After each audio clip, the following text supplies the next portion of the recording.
Thank you, Aurora. I guess I was looking at my desktop audio and not my mic audio, and it turns out that I've been on mute this entire time. So thank you very much for drawing that to my attention. That's so funny. That's happened a few times before. I thought I was past that streaming hump of not realizing my mic was off. But thank you. I was just saying I need to go grab some glue and like a pencil or a pen, so I will be right back actually. But I'm gonna leave the mic on because I don't want to forget to turn it on again.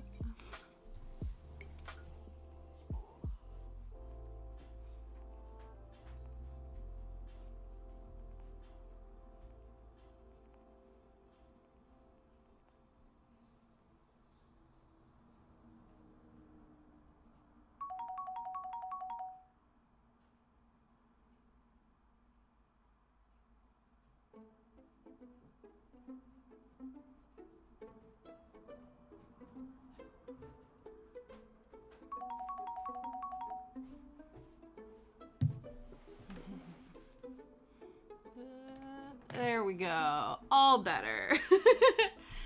Thank you very much for that. I hope you're doing well, Aurora. We are doing well here. I was saying how I've pivoted because the test of cross-stitching things to go in the keychains did not work. One of them kind of did. This is one that has it's like a single strand of floss in it as opposed to the double strand. And it kind of worked, but I'm still a bit concerned about, I don't know, it's not fully 100% sealed in place, so it makes me a little bit nervous that it might pop off. And yeah, and also, to be fair, in the other designs I did, the single strand looked kind of weird. I find the double makes it look a bit better, so we are going to pivot and turn these into pins. It required a lot of, I don't know, I guess thought on my part. I wasn't 100% sure what I was going to do with these because I thought they were really cute, but I didn't, I was like, shit, now what? And now, thankfully, we know what we're doing.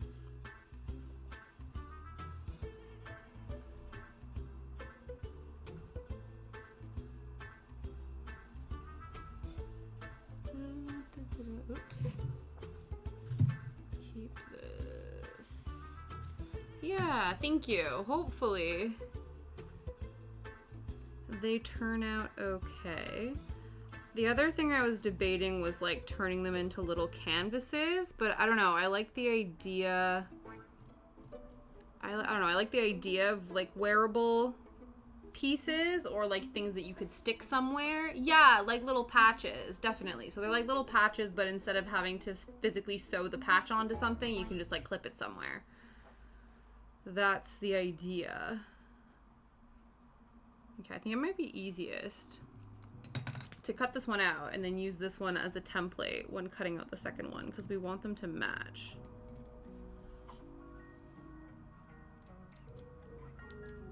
The only problem with this, I'm like, I'm into this idea. The only concern I have is that hand sewing is such a pain in the ass.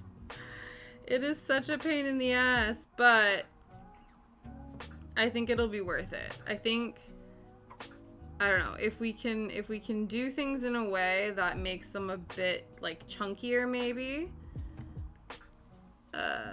it might go by a bit faster. But that is my only concern. Is how tedious and time consuming such things can be.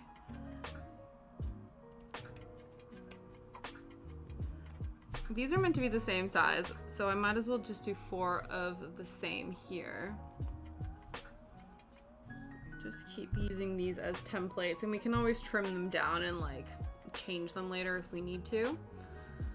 But yeah, so basically I think I had the idea to do needle felted pins at some point, and again I still think it's a good idea. My problem again was the hand sewing, but I think I just had to get over myself just do it. Pull a Shia LaBeouf and just do it. Isn't that what his, like, motivational whatevers is? So I don't know if you guys remember this. I don't know if you guys were here. I think this was, like, I don't know, within the first 2 weeks of me streaming, I decided to needle felt mushrooms in a different capacity. And I made these little guys with the intention of turning them into pins and just never got around to putting the pin backs on them. And so when I was experimenting with putting the pin back on the cross stitch, I was like, I might as well finish these. It is really interesting though to see, like, so I finished those. I don't know if the back is as pretty. Like, I don't know. It's one of those where I think I had to get over myself in terms of trying to make this look as, like, concealed as possible. And then I'm like, it's the back of the project. As long as it's holding a pin back, it should be fine. Like, I don't know. So I think that was also part of the reason, as I was trying to, like, conceal it and make it look, you know, I don't know, like, aesthetically pleasing from the back. And then I just had to be like, listen, people are going to be looking at the front. But it is interesting to see how far I've come in terms of my needle felting. I don't think I would have, like, this still doesn't look bad. I just think I don't know, maybe I've refined myself a little bit more in the way that I do things. But I think they're still cute. So I've decided to actually finish them. So that is what we're doing. And I think that's why I want to actually finish these. Because the other thing, too, I'm a bit concerned about is leaving these sort of, like, raw edge cross stitches without any finish piece. Eventually, I assume all of the sort of strands will start to fray. So I would like to finish them and then not have to worry about it.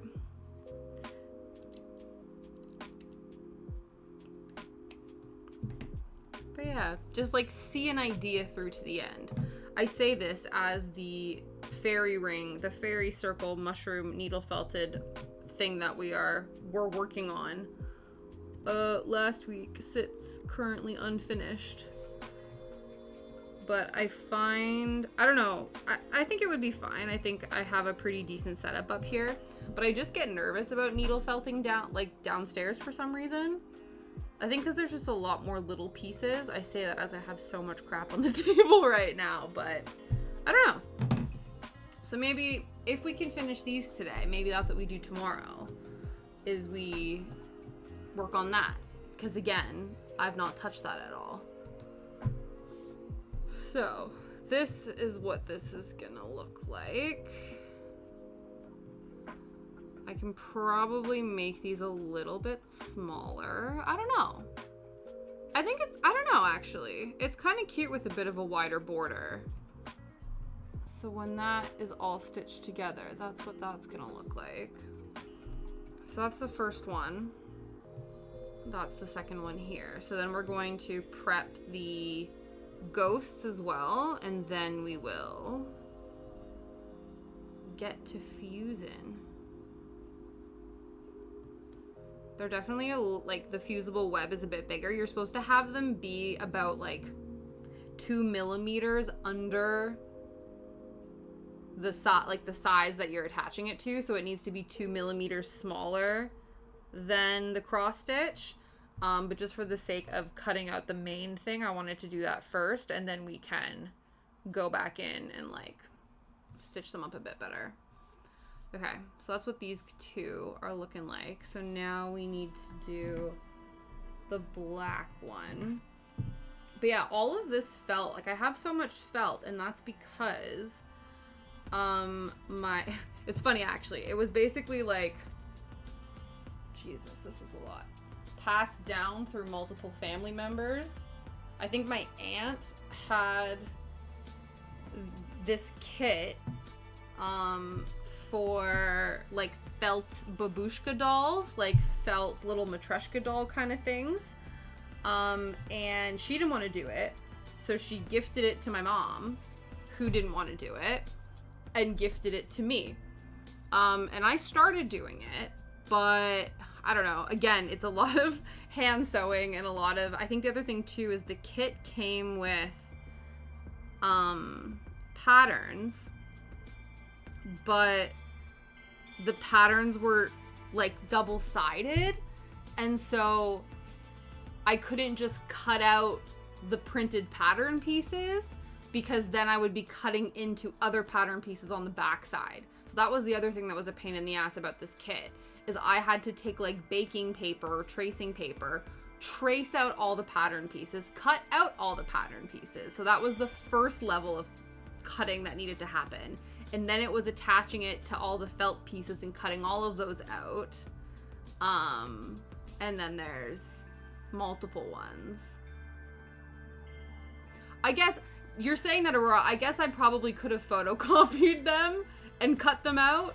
That would have actually saved me time. I don't know if I had acquired my printer at that point.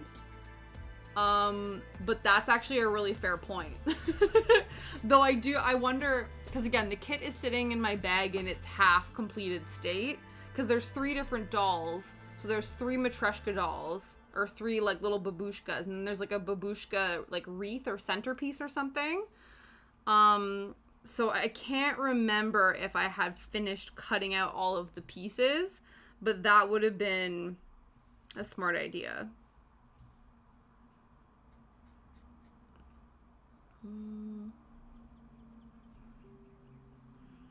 But yeah, so basically I have all of this felt in anticipation of working on and finishing this project, but obviously it's been sitting there for so long. And I have all these ideas that, not all these ideas, but I have this idea that requires the use of felt. And at first I was a bit like, I don't know if I was like worried, like, oh no, I can't basically steal from another ongoing project to make different projects. But now I'm like, if I need more felt, I'll just go buy more felt. Like, I don't think that's a huge problem. So now it's like, I'd rather be using what I have, and then I can, when I go to eventually finish this hand-me-down project, I can then give it new life. This is definitely not even.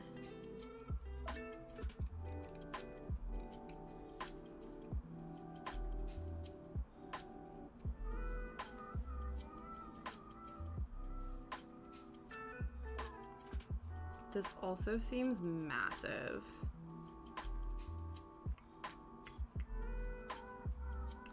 Do I cut this pattern down a little bit? Let's see, because I do have different size pin backs. So I have it, like I was using these 3-hold pin backs. I guess these are the smaller of the medium, and I think that's probably still a good size that way. Or I could make them even smaller and do 1. I don't know. The tiny ones make me nervous because they're also a bit of a, like, I think they're really good pin backs. They're quite sturdy, but they, like, the way that you open and close them, you have to, there's a rotating piece. So you rotate the piece, then you push and pull the pin back out. So this rotating piece is meant to lock it in so it doesn't like come apart, which is awesome. But it's a bit of a pain in the ass, obviously, when you have to use it with smaller things. So I think I'm going to avoid using those.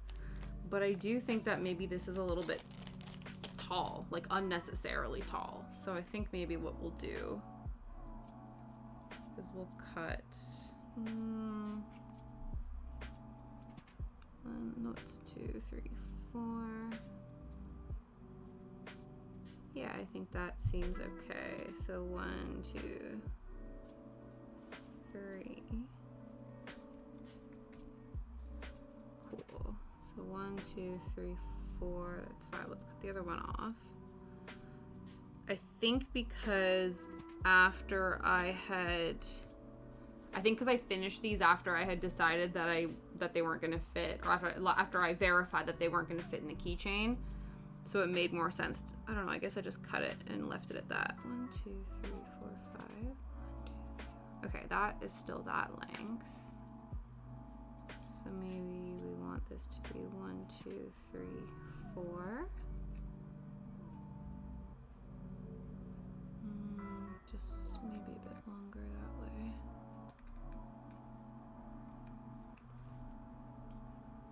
Yeah, that I don't know. That looks better to me. The other ones seem I don't know, it seems a bit more proportionate now. Let's just see. 1, 2, 3, 4, 5 with 4 on the top. I guess I should make them a bit more even. So let's do that. Okay. And then if we decide that it's going to, I guess now the fusible web is also too big now as well, but that's fine. We were gonna have to cut it anyway, so I'm not that concerned.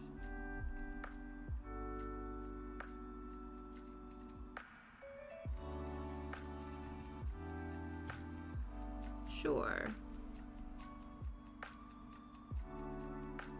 That's not too bad. Cute. Okay. Now let's cut 4 more of these.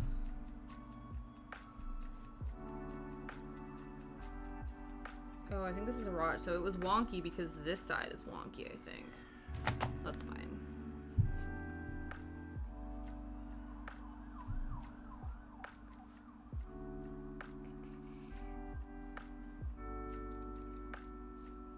But yeah, this, I don't know, actually, is it the same thickness? No, this feels, I don't necessarily know if it's thicker, but it feels like more dense, if that makes sense. Is that even a thing? I don't know enough about felt to know if like, I know that felt comes in different thicknesses, but I don't necessarily know if felt comes in like different densities, you know what I mean?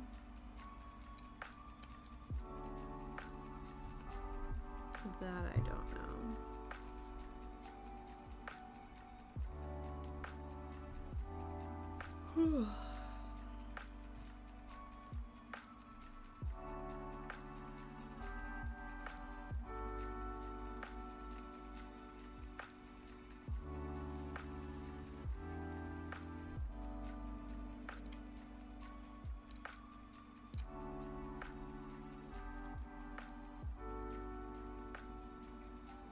That's not straight. It's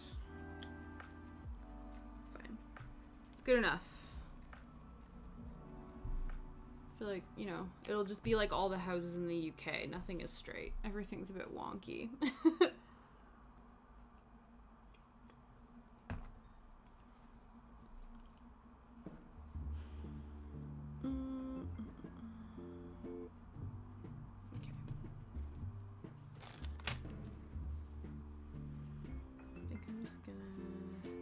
I should probably go along the edge. That just means I need to unfold this a bit more.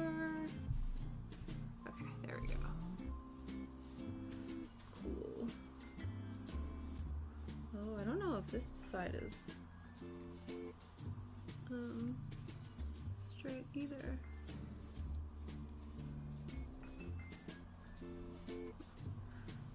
Pretzel Rocks is like limited, lovely, exactly.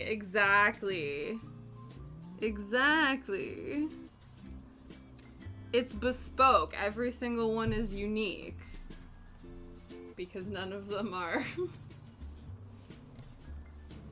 There we go. But yeah, so Pretzel Rocks, usually they give you about 4 free options in terms of their, I think they maybe give you 5. They were giving you a lot more, and Chill was like always there. And I remember them like threatening to take away Chill and like add it in their kind of weekly rotation. Turns out that now there was only 2 category options, and then they have like game theme options, again with some of them being free and some of them not being free. So this is the chess playlist, because I assumed of all of the games, all of the gamer playlists, the chess playlist probably seemed the most chill and aligned with what we're doing. I didn't think we needed to listen to the Pretzel Rocks COD playlist or the, you know, I don't know, League of Legends playlist. I feel like that would have been a bit too epic for what we're trying to accomplish here today. But yeah. It was very strange. So the 2 options for playlists that weren't game related was alternative, which wouldn't have been the worst. I think because I I don't know, I've been struggling with like tension headaches and stuff like that. So as much as I enjoy alternative music, I felt that maybe that wasn't gonna be the right vibe. And then the other one was called Main Character Energy, was the name of the other playlist. So I guess it was like, I don't know, from the description it was like, oh, epic sounding, you know, things as if you were like the main character in a movie or something. And I was like, that sounds like that's not going to be very chill. Okay, this is 1, 2, 3, 4. This one is uneven. 1, 2, 3, 4. So this guy's actually going to be a little bit smaller, I think. That's fine.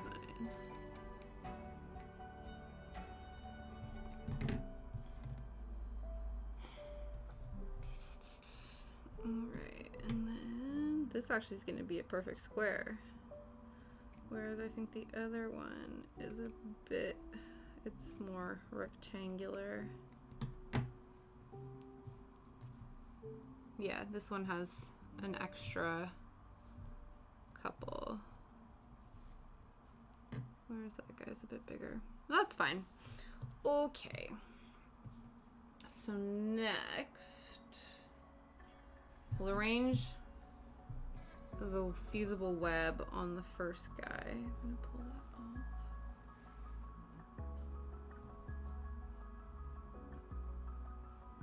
So I think what I'm gonna do is maybe line this up with some stitches and then cut. So if we sort of give ourselves like a 1 square perimeter, that's got to be 1 millimeter. Okay,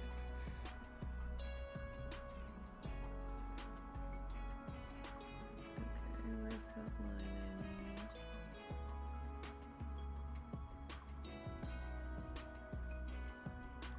I need? Kind of.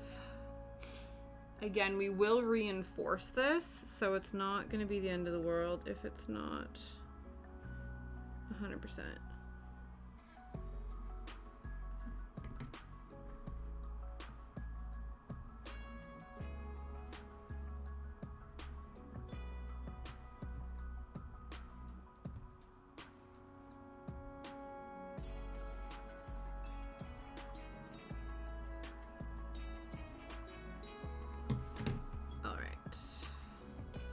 Now we're going to stick this on here, center the project as best we can. We do have the option, obviously, to cut around the felt afterwards if we need to. Okay, here is the iron.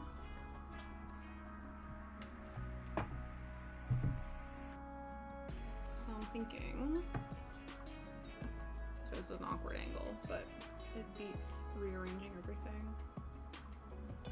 Put the cloth over top.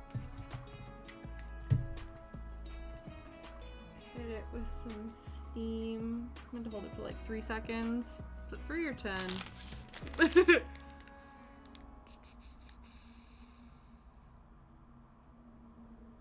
10 seconds.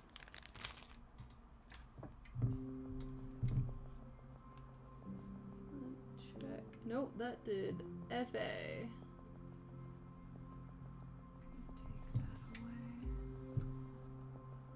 Take that away. Hit it with some steam, I think. Hopefully. I would assume that the felt wouldn't color bleed, but maybe. There we go. Now we're cooking. I think it just needed a minute to remember what setting it was on.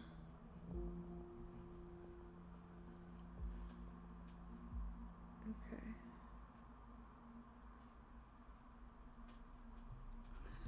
I do think it may be shifted. I don't know how straight it is now. She's a little bit crooked, but that's okay. That's all right though. Okay. Step 1. So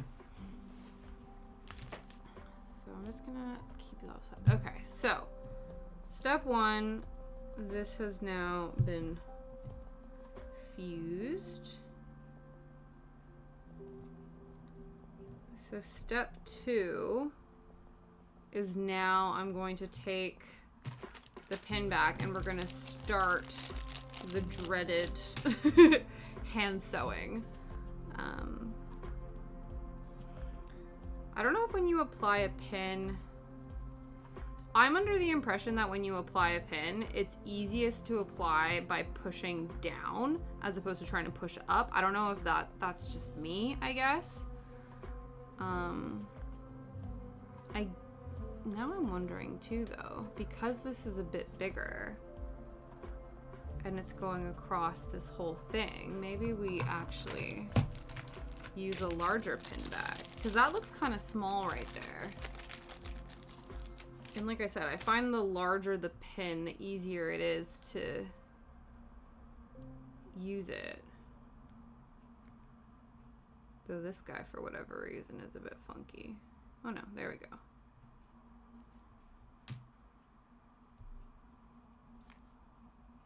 Yeah, that seems better. Cool. Yeah, I think the slightly larger one is the way to go. So now I have navy thread. So it's not the exact color, which I don't know if that's gonna be a problem. I think it should be fine.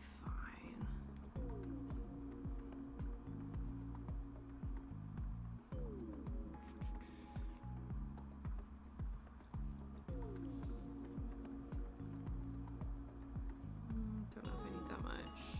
We're gonna fold it in half though, just for ease, so maybe we do.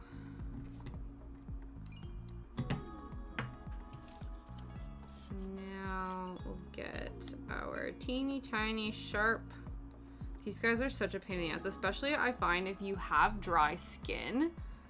I just find that like sharp sewing needles always manage to catch on dry skin, and it's so annoying.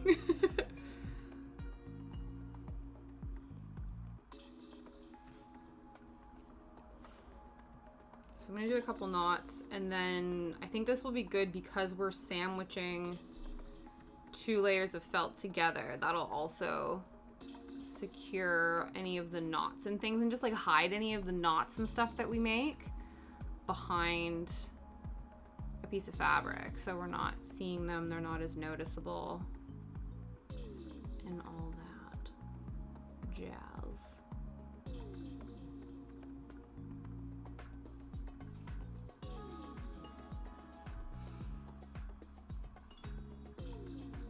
So, well, I guess we can sew this on here, but the one thing I'm debating is obviously, I think it would be nice to secure the cross stitch to the felt even more. But I think that it's too large, like the border of the felt is too large to whip stitch all the way around this. Unless it's not. And now I'm wondering too, because if we're gonna whip stitch, in order for it to look a bit more like a patch and more, I don't know, like cleaner or whatever. And also I think it would take less time. Do we use embroidery thread to like whip stitch these pieces together? Possibly. I also have to remember how to do a whip stitch. That I forget. But I think that's the stitch that I want to do. I think that's what it's called. I believe it is called the whip stitch. It's the one where you like make loopies around something. It's like an aesthetic stitch. Okay.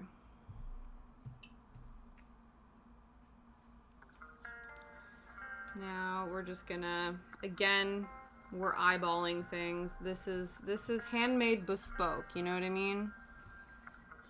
So we're just gonna kind of eyeball the center. See, it's like there. It's just...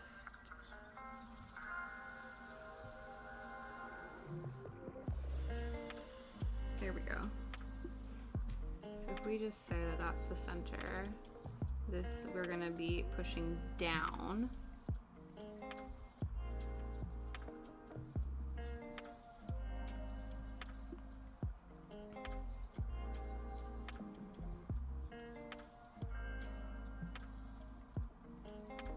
And then I'm just gonna reinforce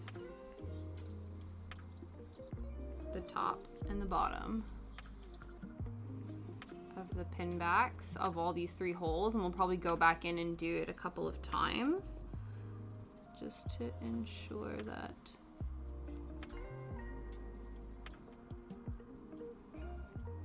it is fully taut.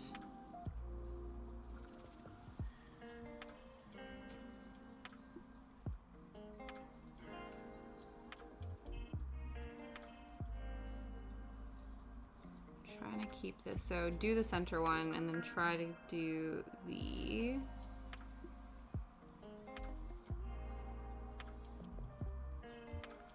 other ones and try to keep everything as straight as possible.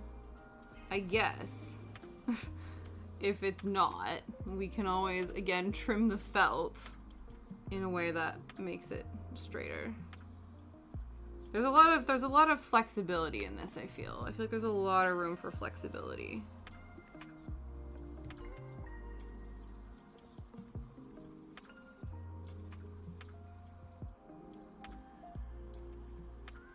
Thankfully, I don't think the navy against this bright blue looks too bad. I don't think it's, because I was a bit concerned that it was going to be like really noticeable, and then we were going to have some stark contrasting options. You gonna autofocus?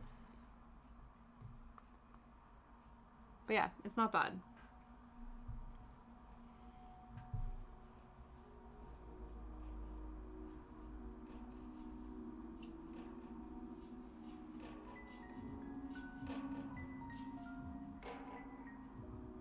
My mom actually had a really cute idea for more needle felted ideas. Because when we were in Whitstable, she ended up buying this, I feel like it was a felted piece, but it was like a wet felted. Some of you guys know that there's different types of needle felting. There's like dry needle felting, and then there's wet needle felting. And a lot of times wet needle felting, people use it to make like hats and stuff. But this person made basically like a wall hanging, like almost like it was kind of like an art print, but it was in like a wet needle felted picture. And on it, because it was about the coast and stuff, there were little like wet needle felted oysters and things, and then she accented the felt with little pearls. And so my mom thought like, oh, why don't you needle felt oysters and attach pearls inside them? Because I do have a bunch of faux pearls actually that she gave me for like beaded Christmas ornaments. But yeah, I thought that was a cute idea. So we're gonna experiment with that once I, exhaust my desire to felt mushrooms, because, I'm still very much on my mushroom kick. I also forgot, too, that one of the things that I did last year ahead of Halloween is I needle felted pumpkin earrings.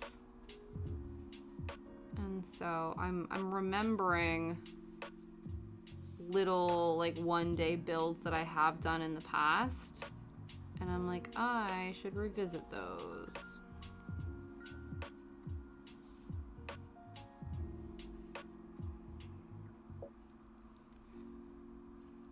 But yeah, I don't know, it's this weird thing where like I look back and I'm like, oh, like I've made and done a lot of stuff. But now that I'm looking at it through a lens of like, what can I sell? Like what might be a possible marketable thing, like, I just sort of wrote off all of the other stuff that I had done before. And I'm like, no, actually, there's stuff in here. I think part of the reason why I have is more just from, like, a timings perspective, is, like, some of the stuff that we've done together has taken multiple streams. And as awesome as that is, yeah, it just takes a bit longer than what I would like. But there are some bits still, like, hiding in there. I'm still a bit, annoyed, I guess, or torn up about the whole keychain situation. And so I'm trying to think of other ways to use them, because we need something very, very thin to go in them in order for the keychains to actually close. So I've actually been experimenting with drawing with, like, visual art, because I have this idea of, like, doing wet on wet watercolor splotches, like almost like little mixed media art pieces, I guess. None of which I have put any bit of time into in the past. I think the only time I ever drew was, like, when it was required for visual arts classes in primary school, and I remember not enjoying them. So I think I have a bit of a love-hate relationship with, like, sketching and drawing and things. But I've been trying. So I have this bit of paper that I've drawn. Actually, I'll show you guys. So I figured I need to practice. The best way to get better at visual art is to do visual art. So I've sketched out the size of the keychains, and I've been attempting to draw for the first time in years. So I figured I need to do something like that's not easily repeatable, but, like, work on repeatability. So I've drawn 5 different types of mushrooms, I guess. And I'm gonna try to work on them, continue drawing all the way down, just to practice, just to try. Thank you, Aurora. I appreciate that. But yeah, so I am, you know, I'm happy with them. I think the first step is to get confident with the pencil sketching, and then with, like, adding ink, because I think black ink is kind of the way I want to do this, and then learning about watercolor. I've been, like, researching a whole bunch, but I actually have to learn how to do it. But yeah, so trying different things, seeing what sticks. Yeah, we're trying.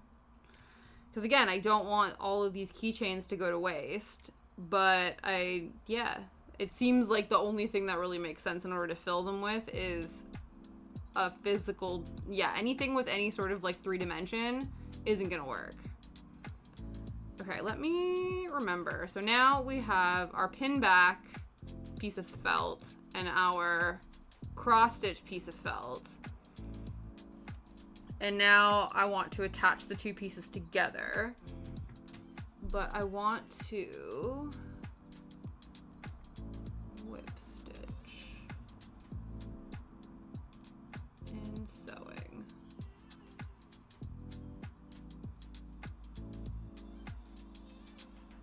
Right, okay, this is one where you're making the loops, but then you're, okay. Trying to remember how to do this. I am thinking, though, that it might make sense to use embroidery thread for this. So that means we need to... Can someone just walk me through it with an image? Do I need to...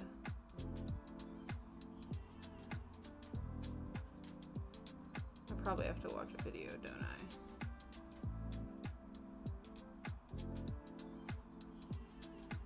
Sorry, I'm just like going through. I'm like, okay, maybe this one will teach me. Except it's very blurry. Okay. Right. Oh, look, this is actually doing it with felt. So this is what we want. We're not attaching ribbon. That's irrelevant. So we are, yes, between two, secure it with a knot, take the first stitch up. Okay. Take the first stitch coming up through point A.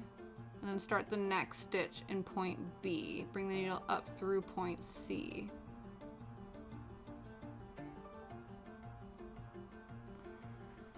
I'm gonna have to watch a video, aren't I?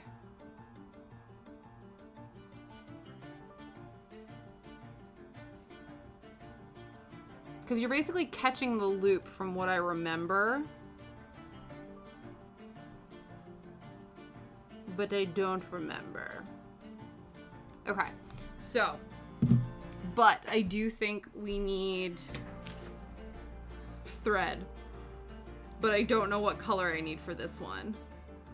So again, we'll BRB. I'm gonna mute this time, but I'm going to remember to unmute it next time, and I'm gonna go bye. I'm gonna go get all my floss.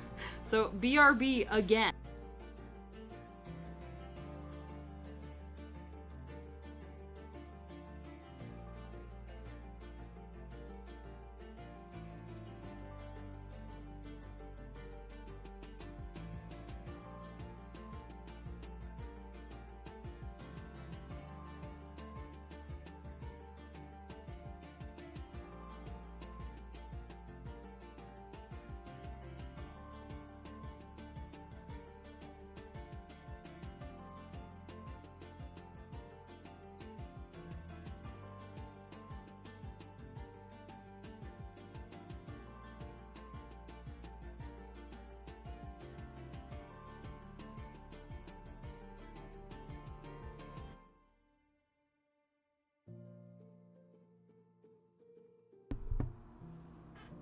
On. Are we on? Yes. Okay. I have all of the thread now. So we need to find a navy one. I also grabbed, because these are the colors that I used to work on these ones. So I think for repeatability, yeah, we can probably color match within here. But because we're using a blue, I think we need a navy. These are in numerical order, so I probably should have brought my other thing down. But, ooh, actually, are you the exact color we need? You're a little bit dark. Maybe you. You're also a little bit dark, but I also don't know. Those are good options, though. These are good choices. Okay, 820 or 796. Remember that, guys. Oh, perfect. I found the thing I dropped earlier. That's nice. Okay, do we have a brighter navy? We have brighter blues.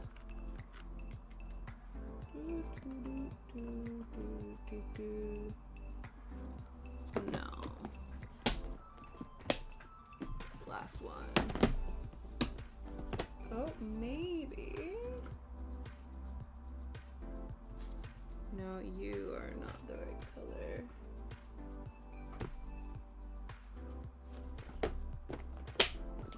I do think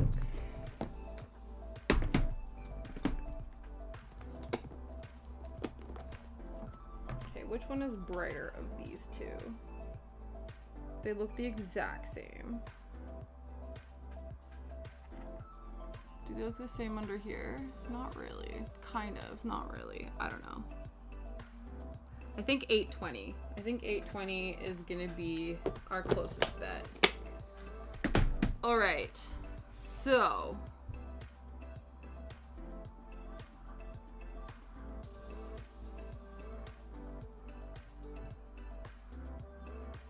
Let's Google how to do a whip stitch. All right. Whip stitch in sewing. Hello, Shadow. Hi, BB. What's up? Liam's working from home today, but I think he's out working on our patio and stuff, and so Shadow gets upset when Liam is outside working and Shadow's not invited. Okay, this one's 5 minutes long. This seems really long. Let's see. I would no. Okay. Okay. Cool. Yep. Yep. Okay.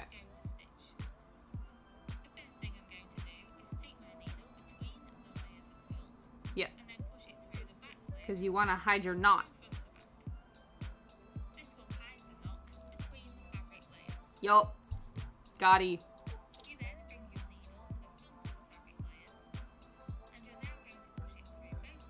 Yep. Okay. Okay. Is that it?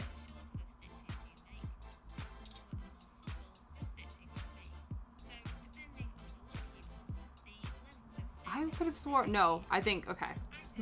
I'm getting ahead of myself. Okay.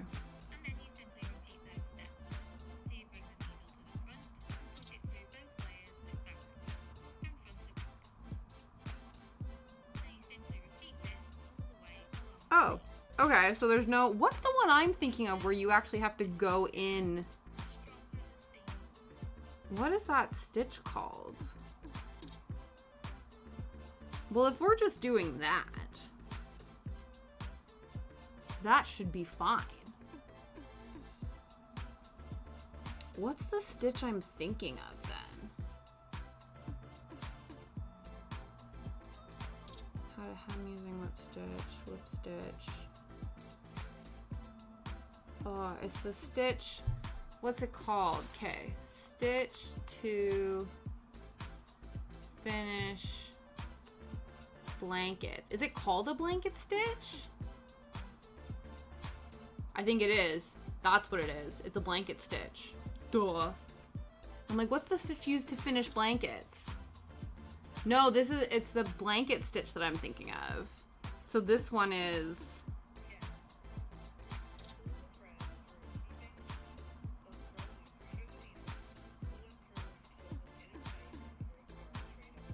Yeah, this one, then there's like a line running around it.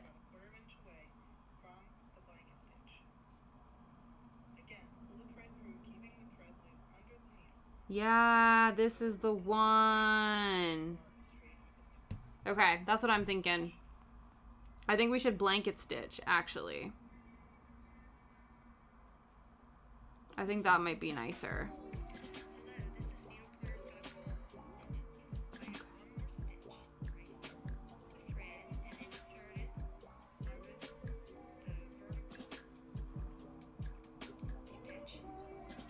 Why would you...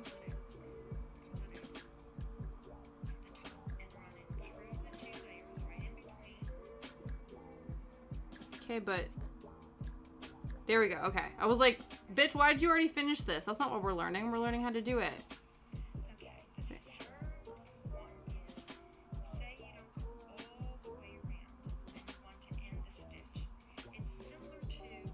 No. You're teaching me how to end... Oh, how to end the blanket stitch. No, no, no. I just want to know how to do the stitch. Here we go. I have those scissors. Okay. Okay.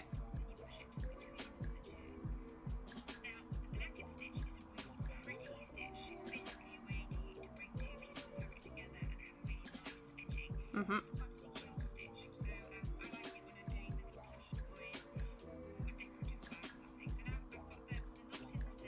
Okay, yes.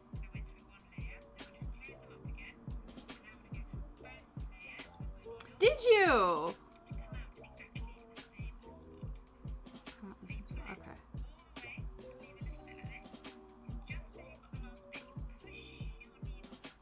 What is it? What is it about the are they swans or herring scissors? Okay. First secured knot. Copy and paste job coming. No problem.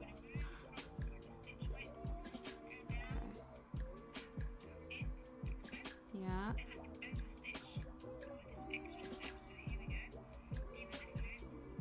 So yeah, you're always doing the loop.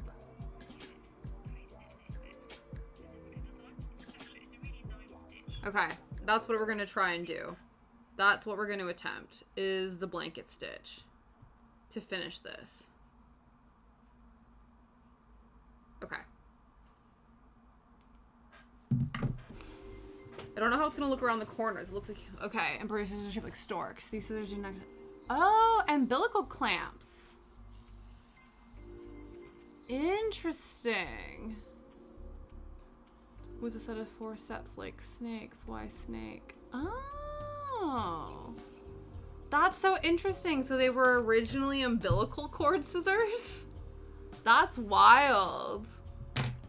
That's so interesting. Okay, so we are gonna do this. And I feel like I want to use 2 strands. Is that too much? I don't know. To symbolize the rod of Asclepius, the Greek god of healing and medicine. Between the 18th century and now, these little stork scissors have gone through some really big changes. Most of them are between 4.5 to 6 inches long. Their heads mounted at a 45-degree angle. Right, yeah, because I feel like I still see scissors like that now that have that really steep angle. That's so cool. I did not know that. Okay, I think we're gonna use this guy.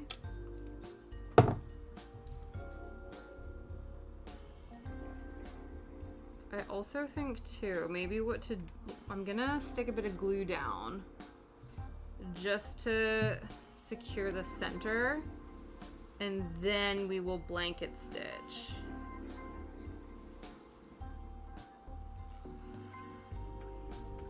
Okay, listen.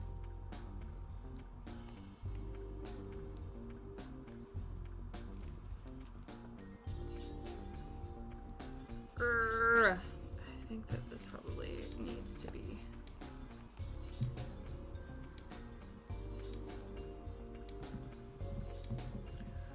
Let's take, I feel like I already have a, yeah, this guy. You're already covered in glue, though you're stuck to this now, I think.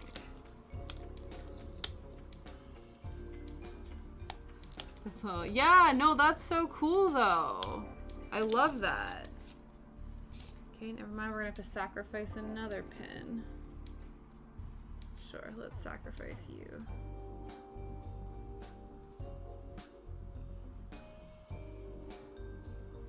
There we go, maybe, sort of, kinda.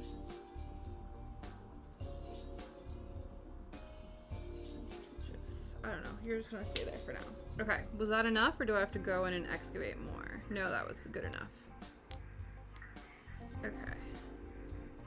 This might be way too much glue. It's fine. It's all good. Okay, let's make sure this one is going down. That's going down. Let us sandwich these together.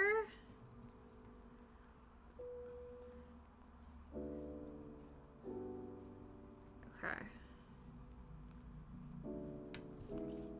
Now, do I want to attempt to straighten this up? I have this fear that if we do, I might make it worse.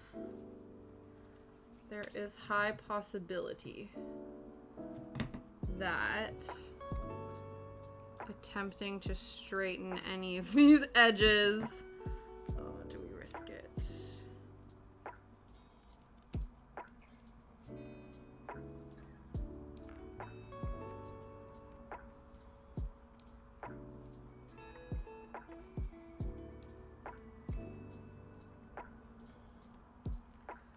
That's a bit better. Okay.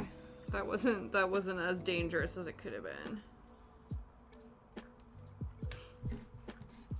Okay. Let's attempt, we don't need this. Okay, we'll use this guy. We're going to use 2 strands of floss. In fact, I can probably do the same thing like that. No. Because this is only so, it's thicker than this, but not by much. And I would like it to be even thicker. So maybe unroll this guy. Use 2 threads, fold that in half, so then that is 4 threads. Now, will that be overkill? I don't think so.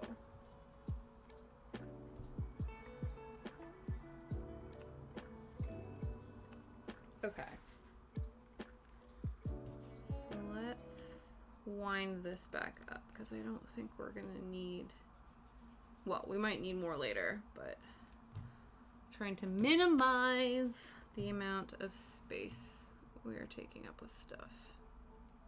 Okay.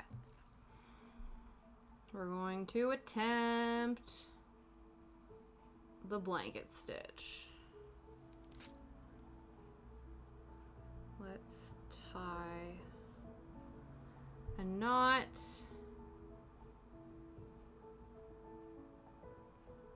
Couple knots. The other thing too that I'm realizing, it was happening a little bit while I was sewing this, is I think that when felt is like not very dense, there is an issue with like potentially pulling, like the thread, I don't know, like you could possibly tear the felt.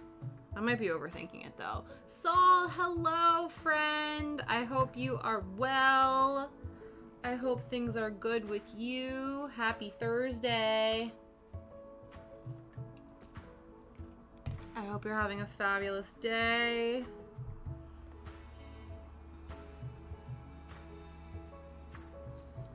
All right, Operation Blanket Stitch is a go.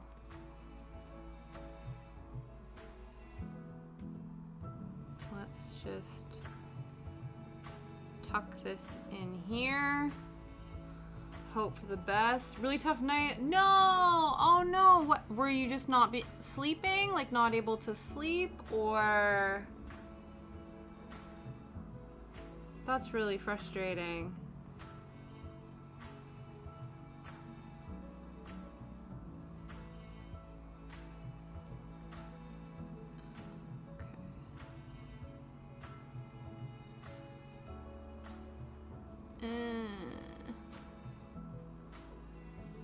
Supposed to push this right back where we started, I believe.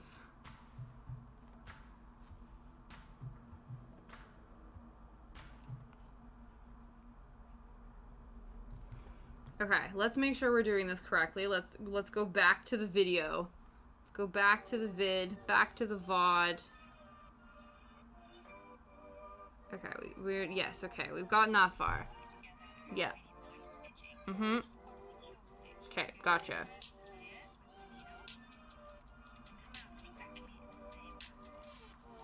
I'm going at it from the back.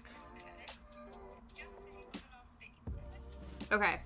I think I did do it correctly, but not in the right direction, maybe? I think that's what happened. I think that's what happened. So we're gonna fix that.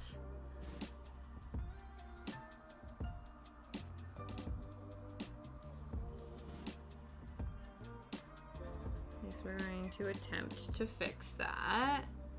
Hit us raw mentally. Oh no! Had an out of my apartment. Oh, that's frustrating.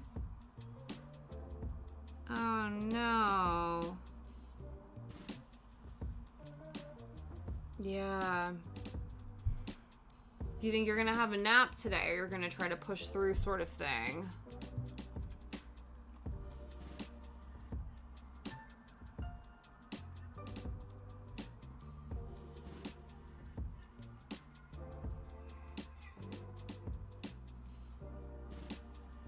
I'm really sorry to hear that, because I know you were like, you had all of these, big changes that were happening on the channel and stuff. I hope you didn't kind of talk yourself out of them.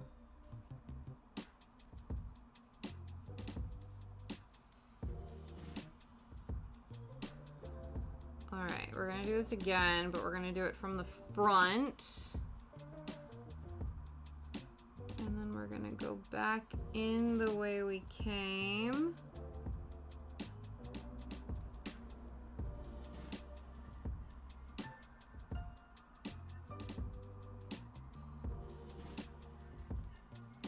How to cancel stream. Oh, okay. Yeah, okay, the plans are still going ahead. That's good, that's good.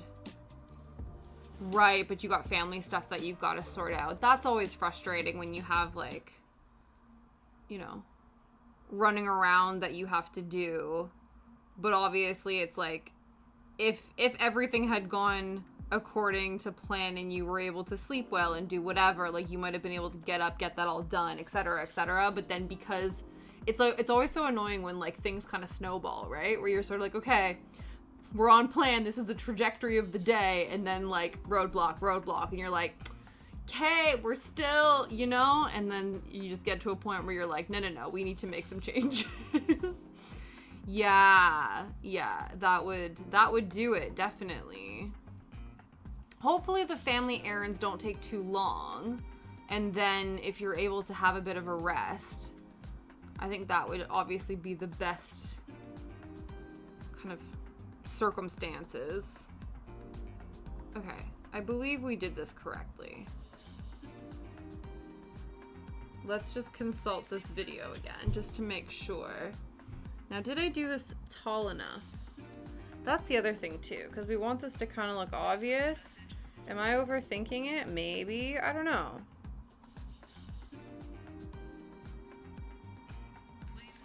Let's just keep going. Okay, we're gonna... Who is it that we were watching? I can't remember. This one. Okay. Do. Right. Okay. So this is just the starting stitch.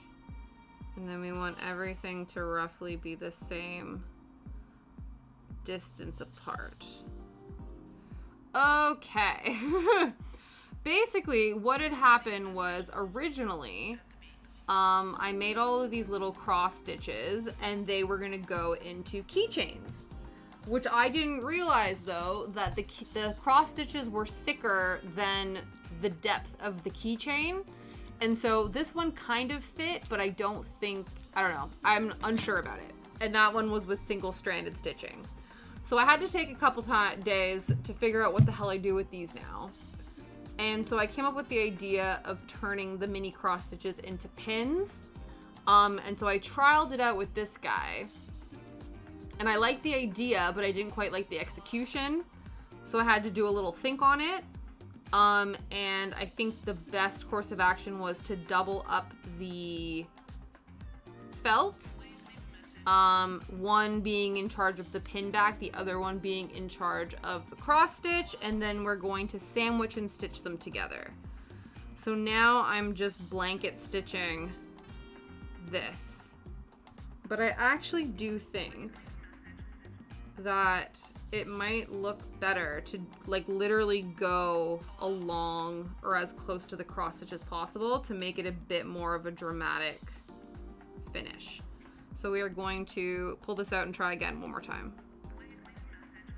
But yeah, so we are trial and erroring, troubleshooting, because I came up with these really cute designs and then got a little bit annoyed and disheartened when I had nowhere to put them. And I still do want to use these keychains because I bought, 2 packs of them. So I've actually been attempting to draw with the idea of turning them into like little mixed media watercolor ink pieces of art, I guess, little designs, and sticking those in the keychains. But a visual artist I am not.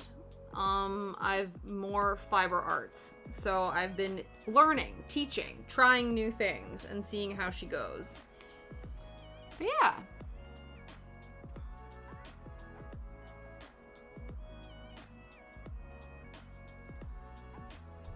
And guys, if you don't know, actually you probably didn't know because nobody's told anybody yet, but this Sunday, Saul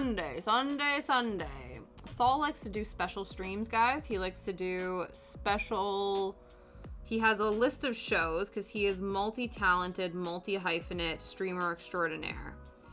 And he has been so gracious to allow me to come back on his channel for, is this the 3rd time now? Is this the thrice time that I have been graciously invited back?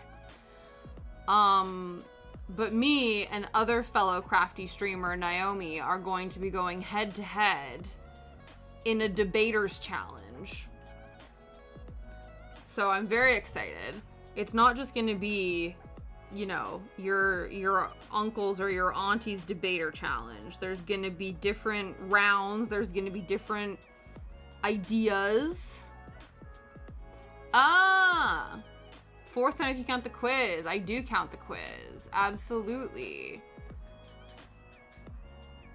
You're right. Not this Sunday, July 30th. That is correct. My bad. I think I just got so excited that I pushed up the date of the thing. But yes, July 30th. So not this weekend, next weekend. Be there or be square. Listen to me debate my little heart out. Or at least try to.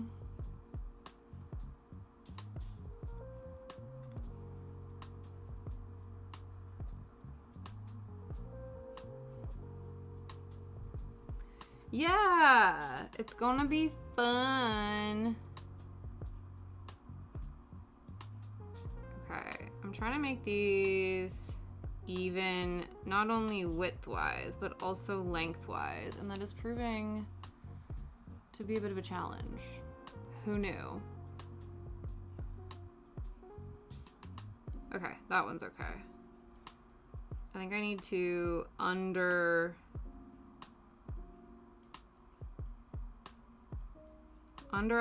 or overestimate? I think overestimate. I don't know.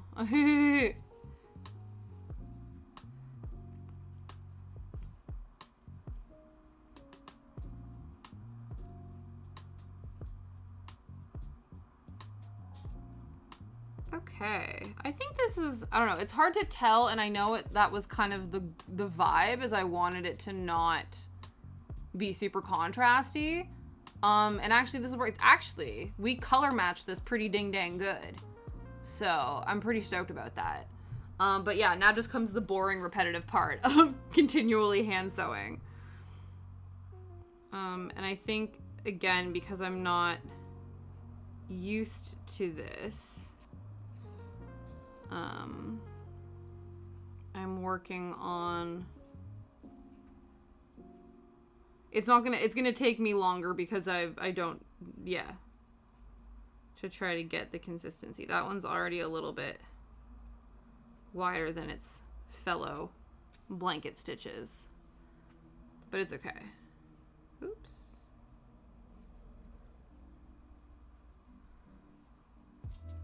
I think it's gonna look cute though. I'm excited about it, even if it's kind of jank right now.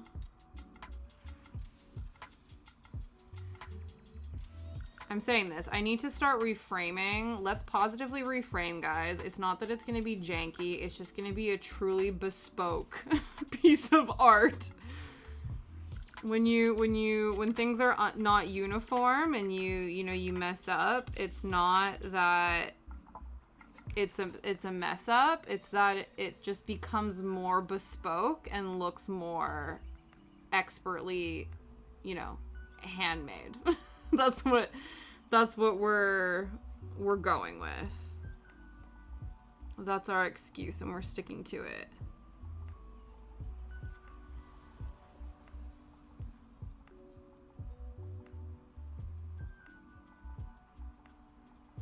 Though, it seems like the less I'm thinking about this, the better this is going. So maybe I just, let's just go with the flow. Let's just do our best.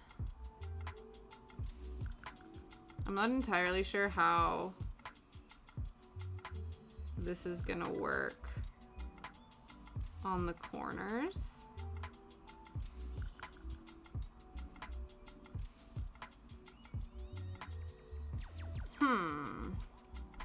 Do we need to find another video about that? Let's see. Okay. Yes. Just because we want to do this correctly. Let's look up blanket stitch around corners. Blanket stitch around corners. Thank you very much. Okay.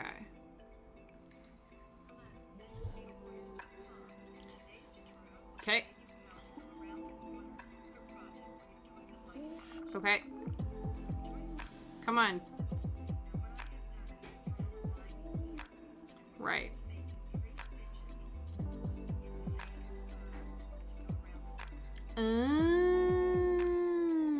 Interesting. Right. Okay. So we're going in the same spot multiple times. Okay. Right. I see.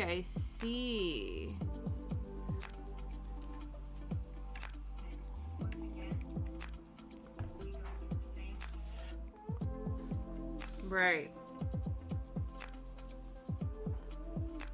1, 2, 3 times in the hole. Got it.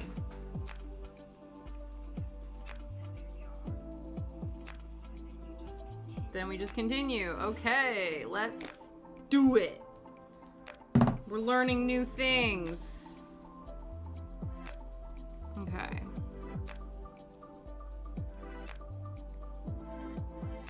So I guess I probably should have spaced these out. It's fine if they're not consistent. We are doing our best. It's bespoke and it's fine. Okay. So first one. Then we go back in the same hole again. And we do the stitch on the corner. Very nice. And then we go back again.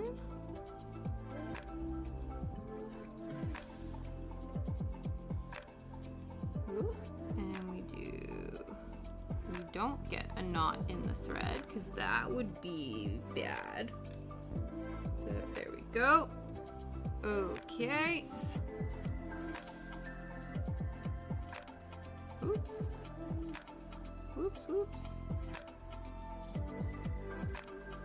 Where did my loop go?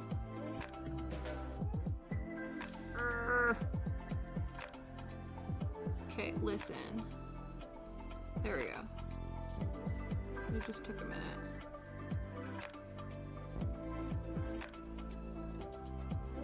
So this one needs to... Okay. And now we got the third one. So now we continue forward.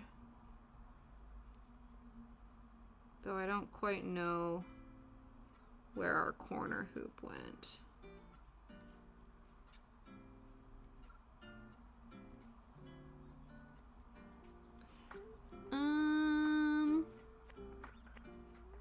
think the only thing when you obviously go through the same hole multiple times, it then makes it easier or more difficult to get stuff out of there.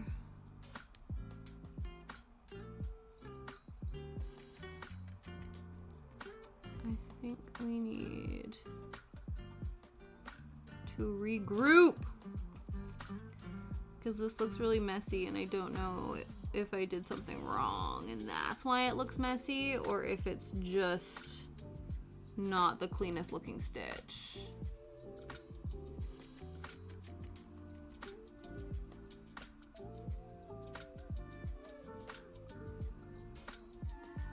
What did I do? I guess if we want it to come out, we need to pull it from the back.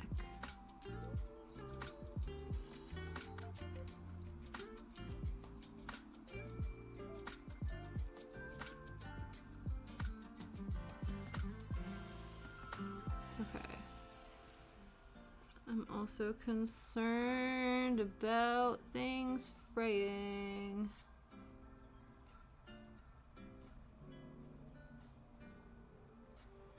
Okay, so that one went there. This one went here.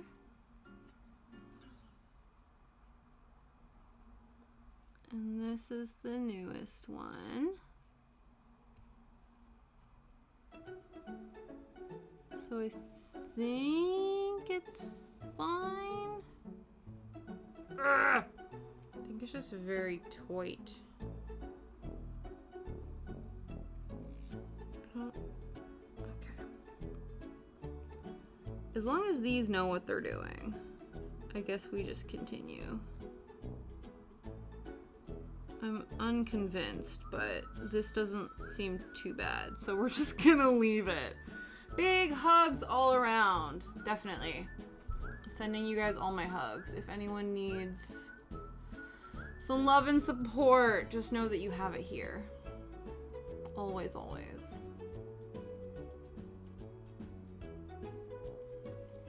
Okay, we're back at it. I think it's fine.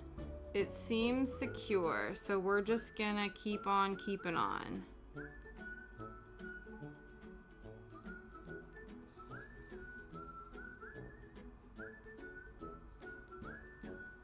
This is cute music. A little whistle music. At least I know now that, you know, if we're in search of like cute chill vibes, the chess playlist is the way to go.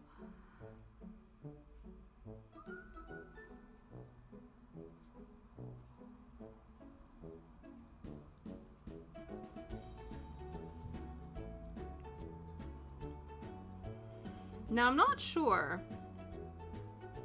if the whip stitch, I guess. I'm like, in my head, I felt like maybe this would look cuter. I think it does.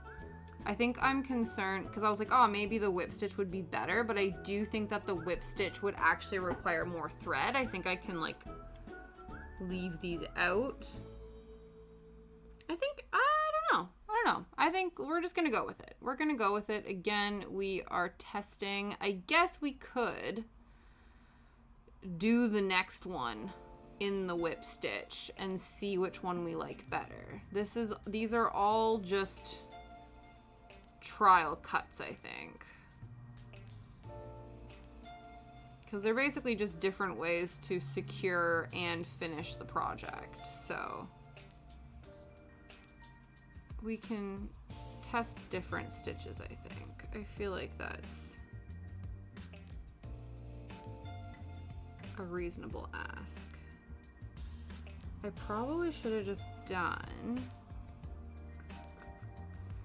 Yeah, I think I'm gonna move this one over a little bit and I'll make this one the final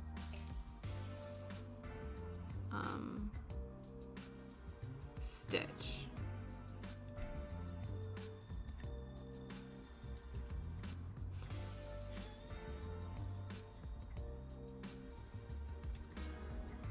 Where we do all of the things. So yeah, I'll scooch this guy over a bit more, and then this will become...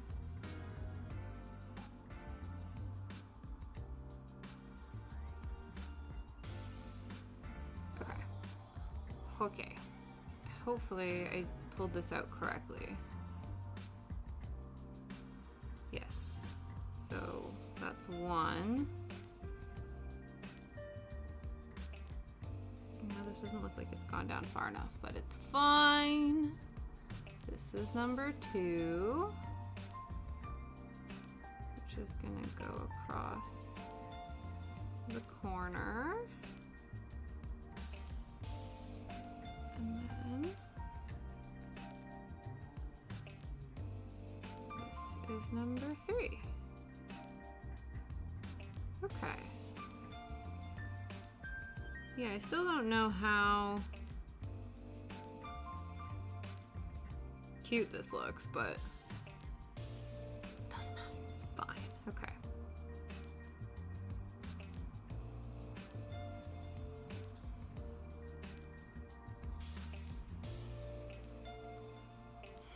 I assume the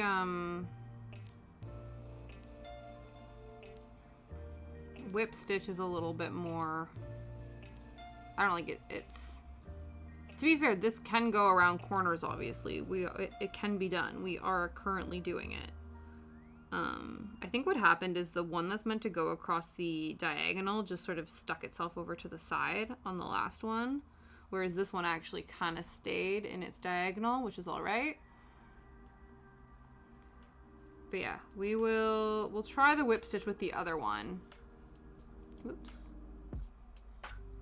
Just to see what that one looks like.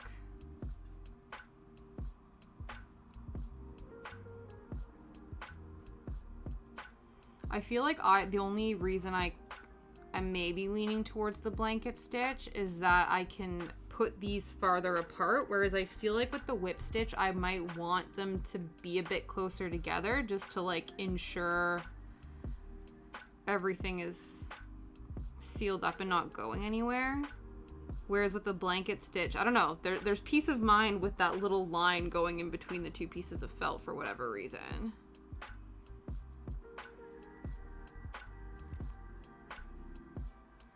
I don't know.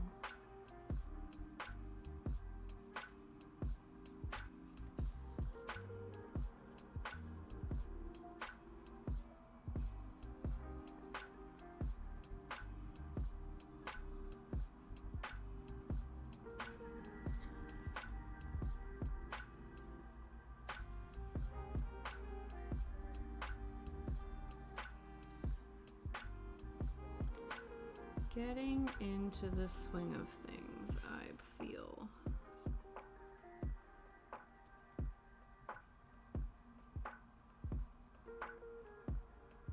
Now that I'm looking at, like, now that we're stitching this, I definitely think that this side is, yeah.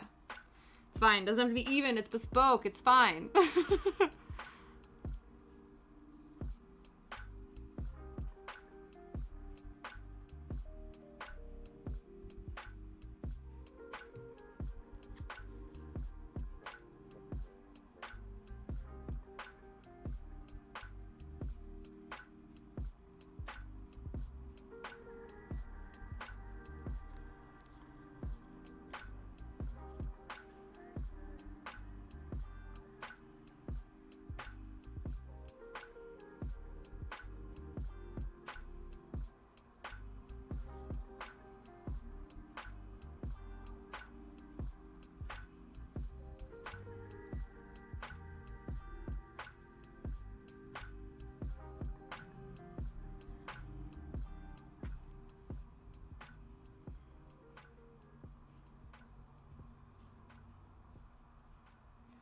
Alright, we are on the final stretch of finishing our first pin.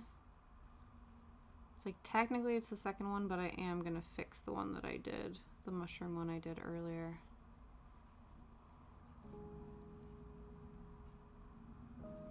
I definitely feel like the two strands or the two pieces looks cleaner. The only thing I'm realizing now that I'm a bit concerned about is whether or not I should do like a little bit of white thread.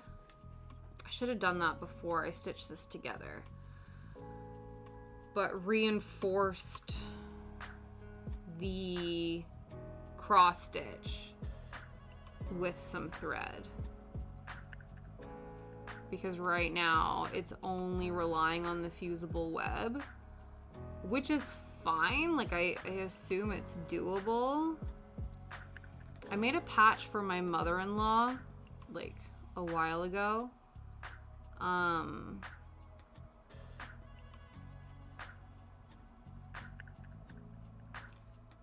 I don't know if I like attempted to stitch everything together or if I didn't. Okay, now I need to figure out how we finish the blanket stitch. I guess again with the next one we can go over it. The only thing is I don't think I have, do I have a pure white? Yeah. So I do have a white bit of thread that I can just, I guess, back stitch, but again, this back stitch looked kind of bad, but I think it's because it was the contrast. I don't know. Okay, how to finish the blanket stitch. I think this lady's gonna also be the one teaching us. Finish blanket stitch. Okay. Hello, this is needlepointers.com. Yeah, needlepointers.com is the way forward. The first method that I'm going to show you is when you have 2 layers Okay, of fabric. which is what we have. I'm going to make one more stitch Yep. right here.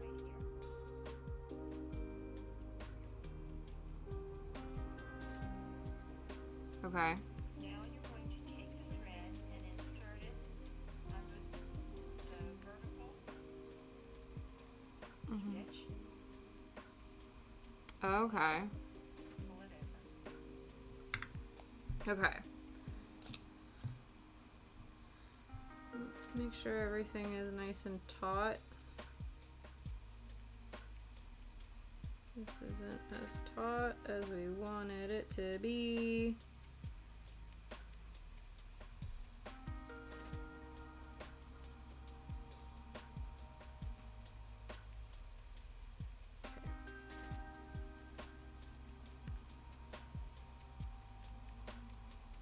What is going on over here? Right. The only thing with this is it's not like you can pull everything taut all at once because everything is all intermixed in these loops.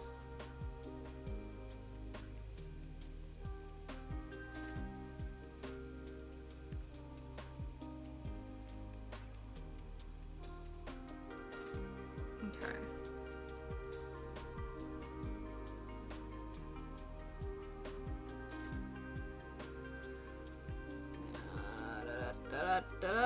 Listen.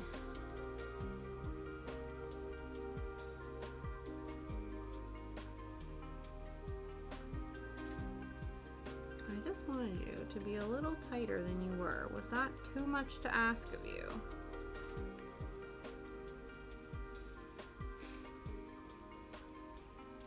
Now that one is going from right to left, but we've been going from left to right. I think what I'm gonna do is basically go back in to the first stitch that I did and go from there. Okay. So we've done that one now. Okay, and now what was it we need to do? We needed to slide it over. Hang on. Okay. I got distracted. What were we doing? Stitch. Pull it in. Pull it in. Okay. Take your needle. Mm-hmm. Put it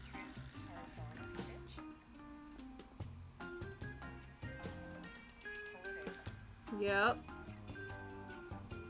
Take your needle and put it through the horizontal stitch.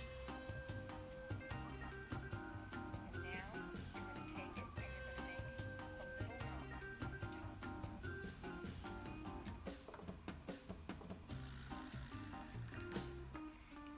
You take your needle, because there's 2 layers, and you run it through the 2 layers right in between. Out. Am I still blanket stitching? I'm very confused. Okay, wait a second. Through the 2 layers right in between. Okay, yeah. No, back more. You take your at the top. Right, so we... Okay, no. Pull it over. Yeah. Take your needle and put it through the horizontal stitch. Mm-hmm. And now you're going to take it and you're going to make a little knot at the top. I think I did this wrong. Wrong needle. Wrong... Take your needle, because there's 2 layers, and run it through the Okay. 2 layers Okay. right in between Okay. it. We need to go under this one, I believe. Okay. I think I went over too far. So, we pulled over, kind of. And now we need to go through that.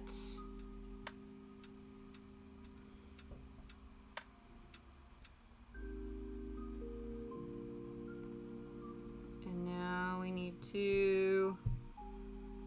Okay. And out.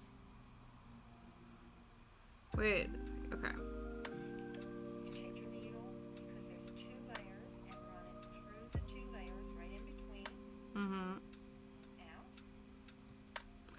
Right. Yeah. Okay. I know what we're doing. I know what we're doing now. Okay. So we've sealed it off. Now we got to make some knots.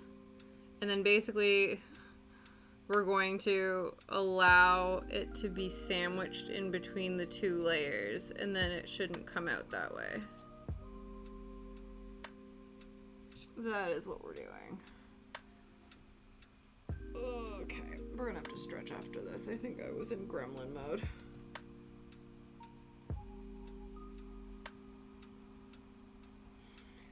Okay, thank you very much.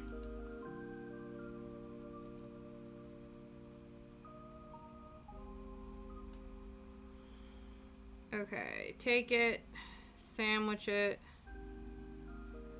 in between the 2 layers.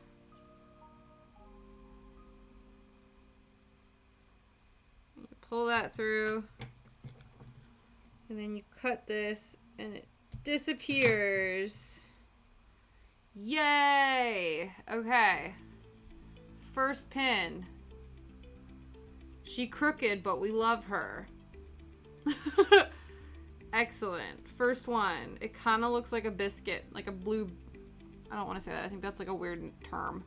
It looks like a cookie. It looks like a cookie, the way it's like ruffled on the sides.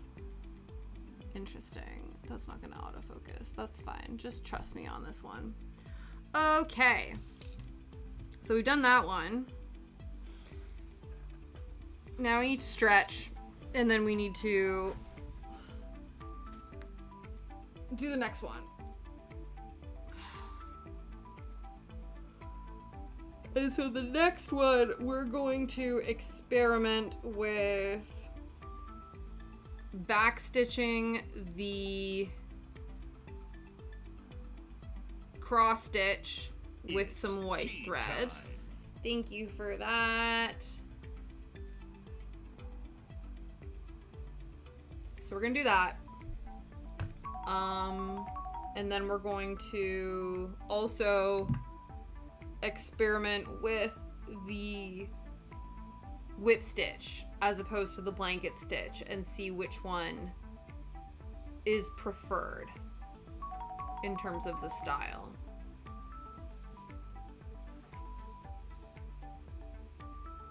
Ooh.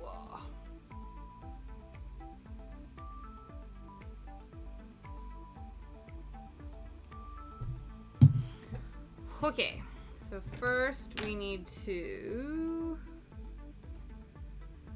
trim this fusible web down to size.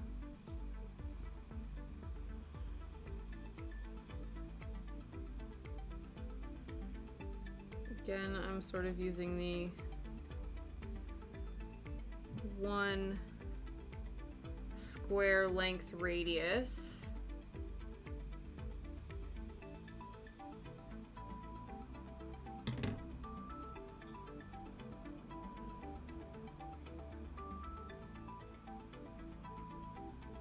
Okay.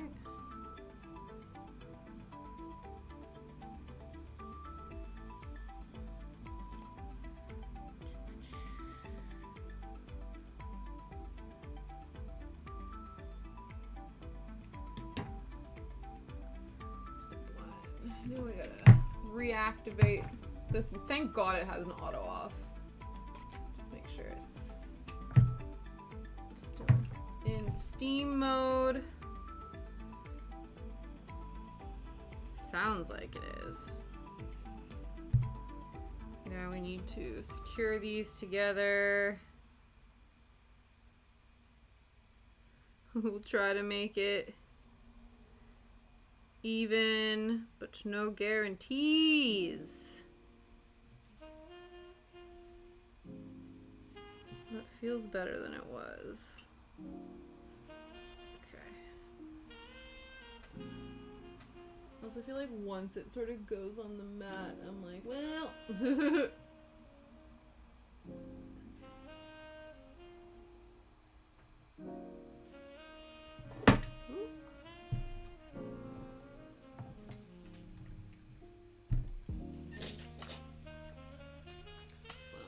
Two, three, 4, 5, 6, 7, 8, 9, 10.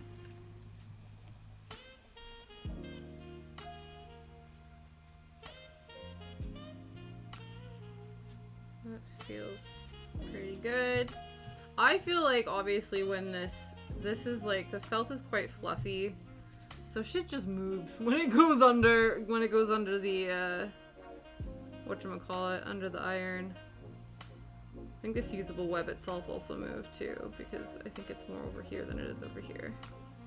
It's fine. She's bespoke.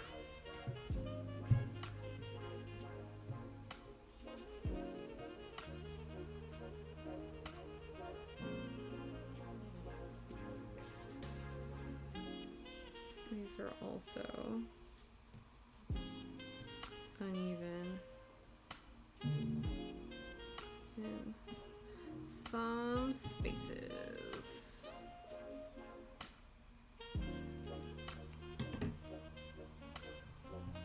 There we go. Okay, so next move. I'm gonna use this amount of thread, or are we gonna use a ow.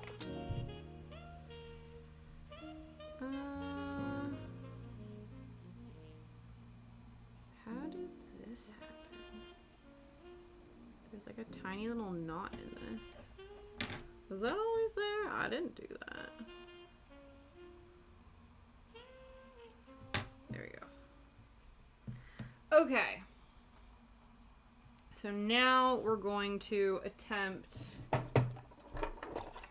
we will backstitch this on the piece of felt on the one layer just to secure it a little bit more.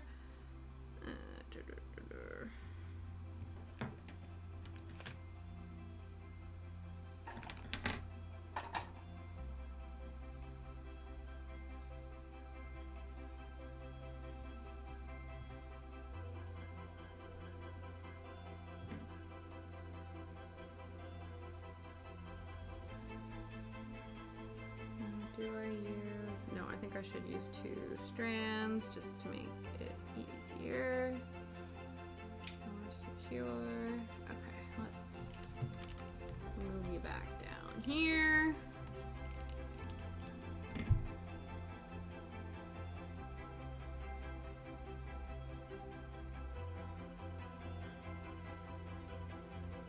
Okay, so step 1 of phase 2. So I feel like the first ones where we cut the fusible web, we cut the felt, but now this is the next phase. So next phase, how's this? This can go live back there. Is to backstitch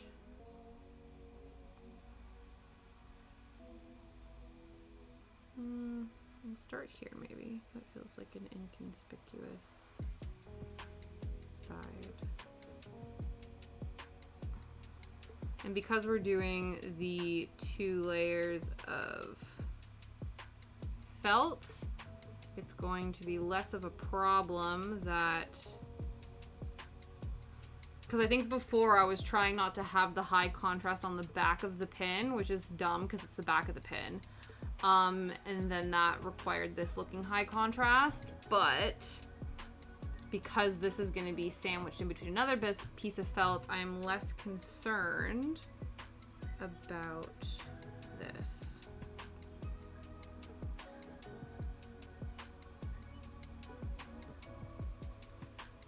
Now well, I don't know. I was like, there's a possibility that over time these edges are going to fray.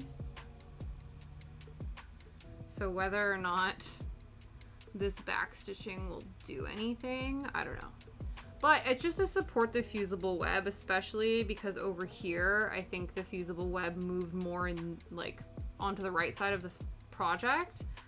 So we'll see.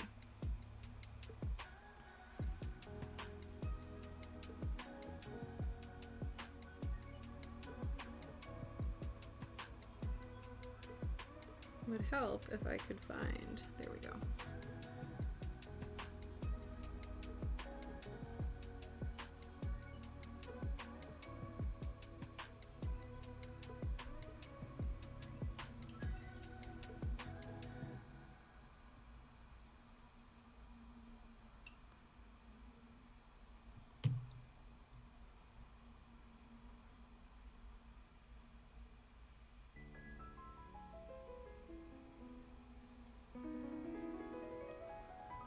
Waiting for time. Okay, so we completed 1 in 2 hours? Is that what happened? No, just shy of 2 hours. But we did prep stuff. So it's always interesting to me how long certain things take. Though there is a lot of hand sewing in this, so I was not of the illusion that we would finish all of the things on stream. But still.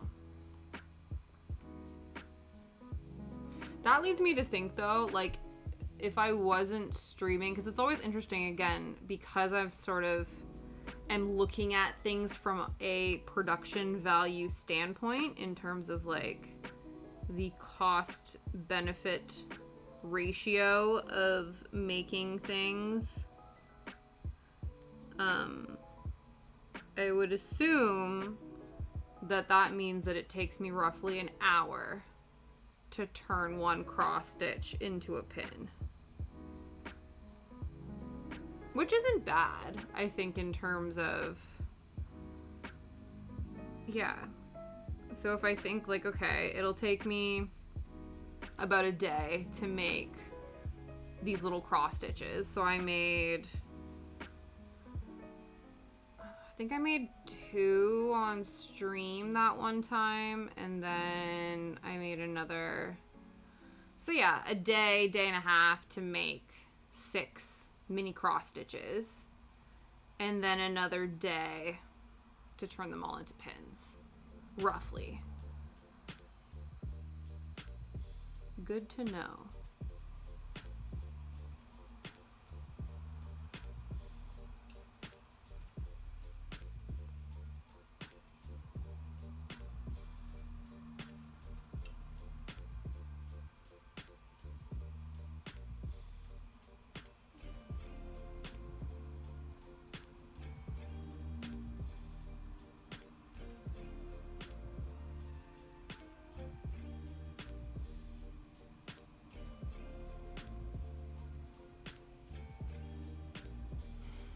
think the next step with these, though, would then be figuring out price points. Because I always talk about, like, what is the current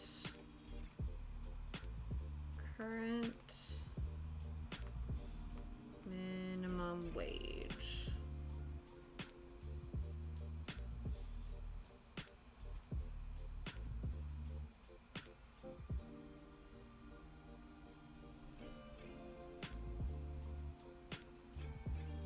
$10.42.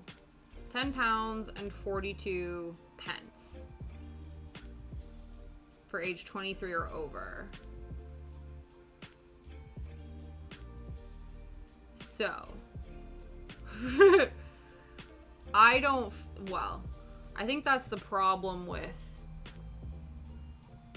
handcrafted things, right? Is I don't necessarily know. And maybe this is me undervaluing myself, I'm not sure. But I think some projects, people wouldn't pay a livable wage for. So if I just said that this takes me about an hour to do, so it takes me an hour to turn this into a pin. It takes me probably an hour to make the little cross stitch. I don't think someone's gonna pay £20 for one of these. So I definitely think, I think what I'm speculating is that as a creative, as a textile artist, whatever, that sounds very pretentious, but let's say it's not. Am I gonna have enough thread to do all of this? It might be tight. Might have to do one and then do another one. Yeah, I think the way that people maybe look at it, or at least the way that I am planning to look at it, is from not necessarily from a time perspective, but from a materials perspective. So I think, the cost of, what is it? 1, 2, 3, 4 colors of thread.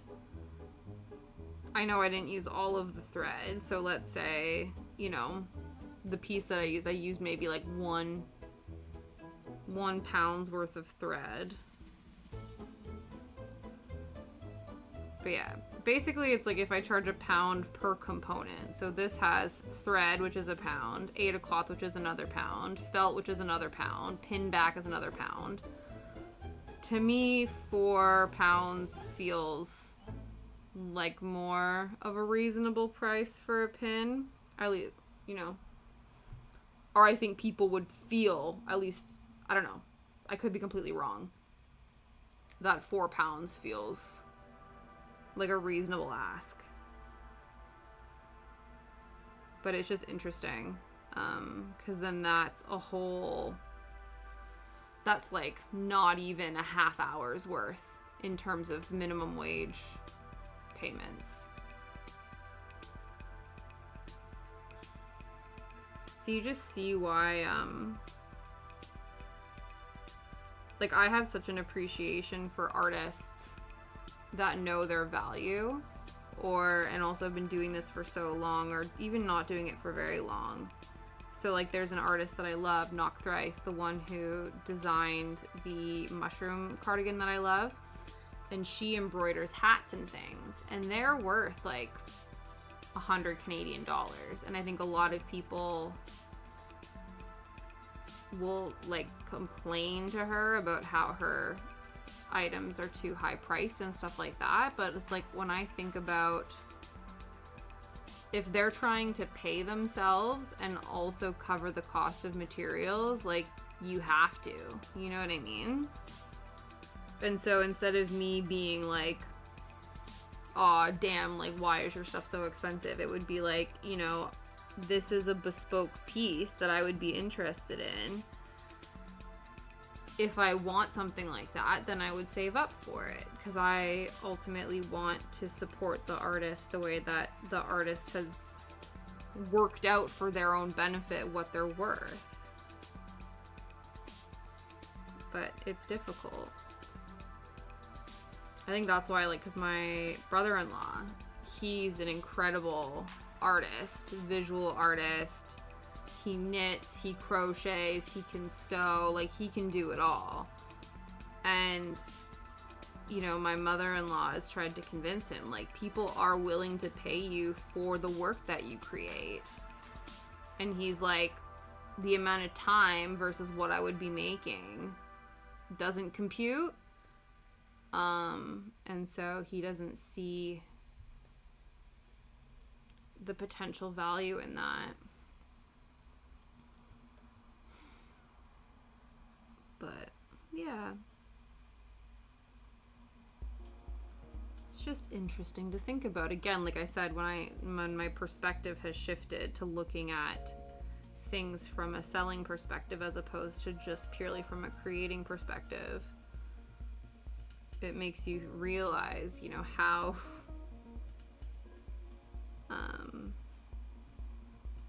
grindy grindy being like a working creator, working crafter is. Somebody who succeeds in a business doing what they enjoy. And I am very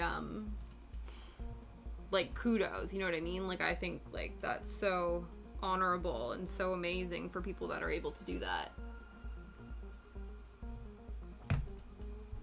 Because I do think, for the most part, I assume a lot of people are, and I think that's with any kind of, you know, starting your own business, though, isn't it? When you, like, you don't pay yourself when you're first starting out, because you're just trying to invest everything back into the business and trying to grow that. And then it's only once you get to a place where the income you're taking in is viable that you start taking a percentage of that.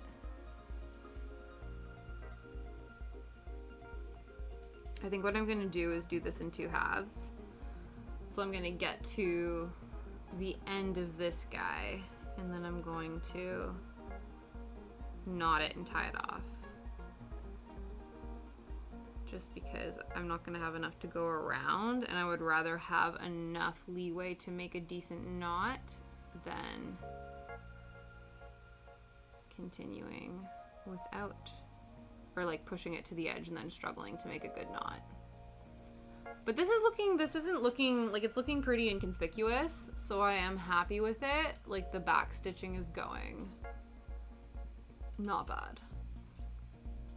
So I do think that this is a good idea. I'm a bit annoyed that I didn't do it with this one, but it happens. We're trial and erroring. I guess there is a possibility I could go in and try to do it without catching the edge of this, but I also did glue it down as well, so I think that would just get very messy. So we just need to trust that that guy is gonna hold tight for a little bit.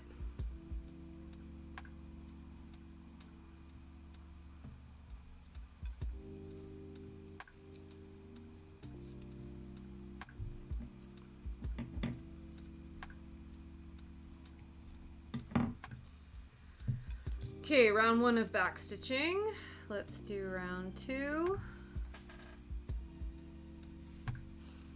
If we can get both these froggy pins done by the end of stream, I would say that that has been a success.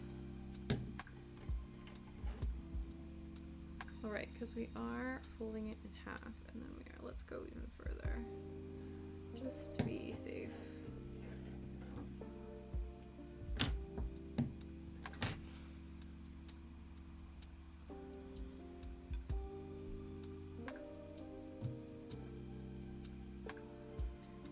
Once we finish back stitching this, then we will be attaching the pin back to the other piece of felt, and then we'll go in and do our whip stitch to sandwich the two pieces together.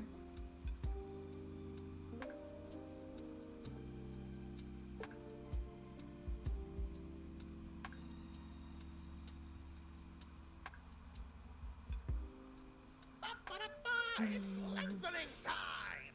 Pro Bacchus It's coming in with tea the time. health check. Check your posture. How are you, sir? I hope you are having a good week so far, keeping as cool as you can given the circumstances.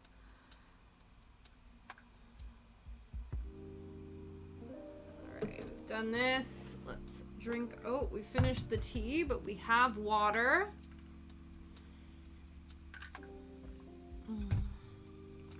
Let's sort out the posture. Let's do a bit of stretching.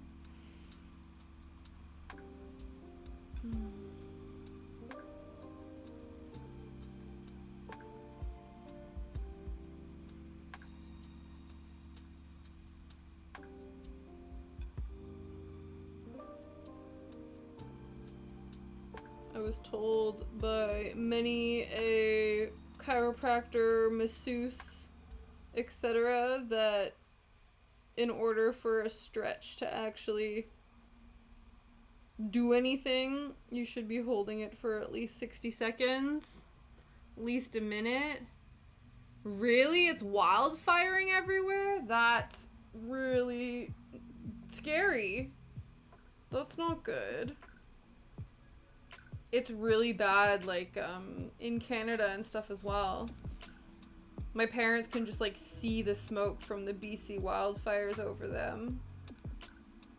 I'm actually surprised. I've not heard, again, knock on wood, in terms of the, like, forest fires. To be fair, it's been raining on and off here, so I think we're okay, but I've not heard of, like, forest fires happening a lot in the UK, at least around here currently. See, and that's the thing, like, how much of it, because I know, like, I know, like, in Canada and stuff, they do institute, like, fire bans at campgrounds. So what'll happen is people, like, they straight up will say, like, you know, if you're going camping, going to the beach, like, do not have barbecues, do not do this, do not do that. Whether or not people listen, is another thing, but yeah, it's like people just like fucking around and you're like, no, like there's devastating consequences to this. It's really not good. Wow.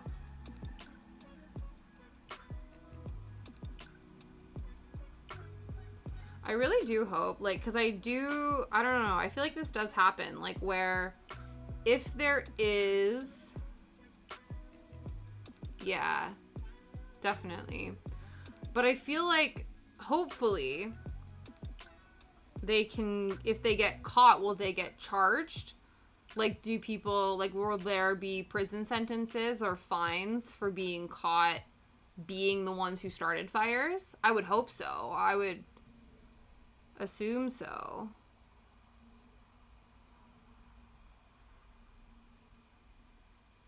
Because I feel like, you know, that, and again, I guess it all comes down to, like, property and things like that. But I feel like, you know, if it was somebody throwing Molotov cocktails at a property, they caught 3 out of the 40?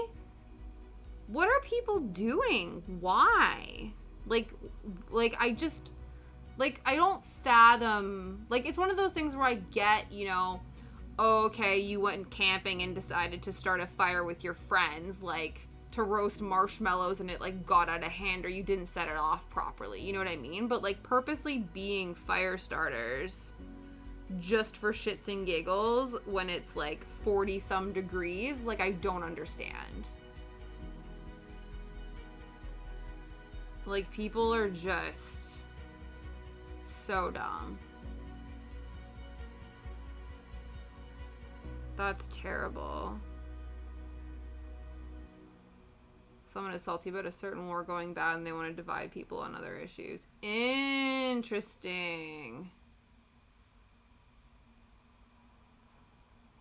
So people are, like, protesting, I guess. This is their, like, weird, twisted way of, like, causing civil unrest, I guess. Interesting. And you're like, it's fucking working. I'm pissed.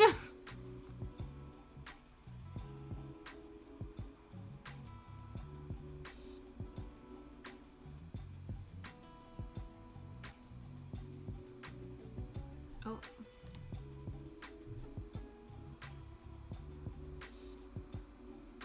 So this is like a distraction, but a real fucked up one.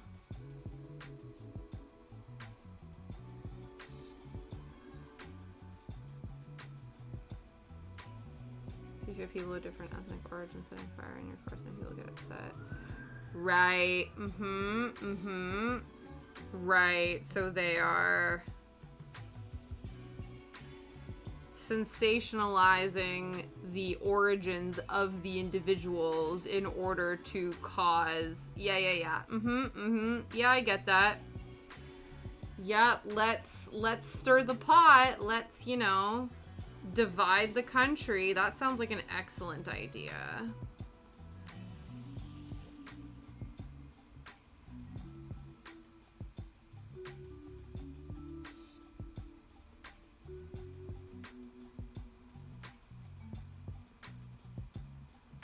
Are the fires, like, close to where you are? Like, is there concern? Yeah, absolutely. No, I get it. I'm sure it's working, which is the sad part. But yeah, are you quite close to where these are happening, or is this a bit further away from you? I assume even if it's, like, further away from you, Greece isn't a very big country, so I assume if there's a massive forest fires happening, you would get, like, I'm sure your air quality is probably shit right now if it's continuously, like, still being managed, you know what I mean? Because that's what's happening in Alberta right now. I don't even think Alberta was the one experiencing the fires, but they're getting the smoke from BC. It's many kilometers away. It's in Athens. Right, okay. But I would assume, the air quality is good. That's good then, that it's not happening in a way that is causing issues where you are personally. You know what I mean? Yeah. Because that's what's been happening. Because even in my hometown, they're surrounded by forest and water and all this kind of stuff. But because there were forest fires and things happening in Quebec, they were then, when the wind was blowing all of the smoke and stuff from those forest fires basically across, because it's not like it's nearby. Like, Quebec is not, like, it's a good few hours away. And they were still getting the smoke kickback because they were so intense. And the air quality was absolutely terrible. Really? Is that patrolling the whole city, I guess? I would assume. Or is it just, like, the forests?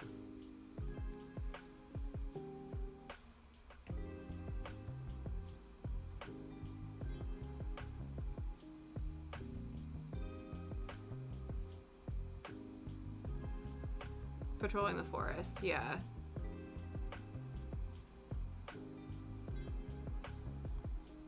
So the only thing that I'm finding with backstitching this, I think it's going well, but along these sides, it is causing some of these other bits to fray.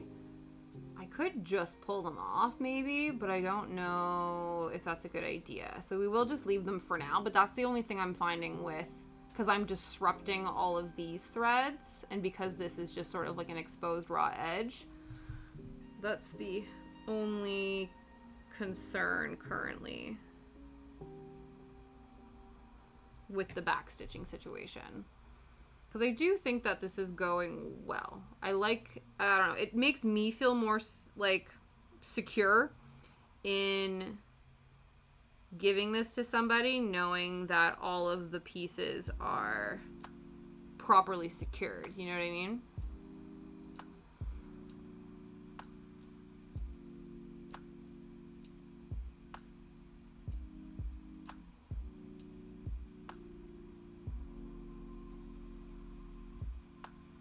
So after we've backstitched the rest of this, then we'll attach the pin back to the other piece of felt.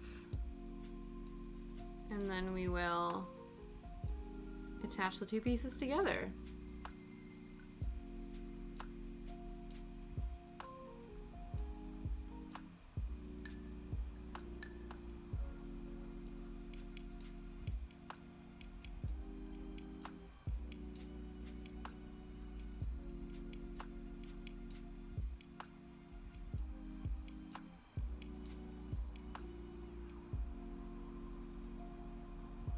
I think it also might be snack break time soon. I'm feeling a little peckish.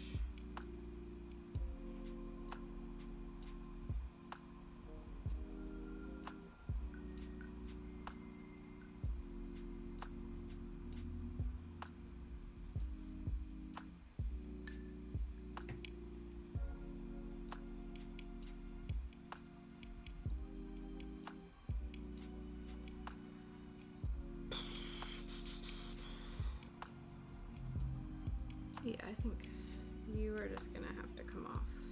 There we go.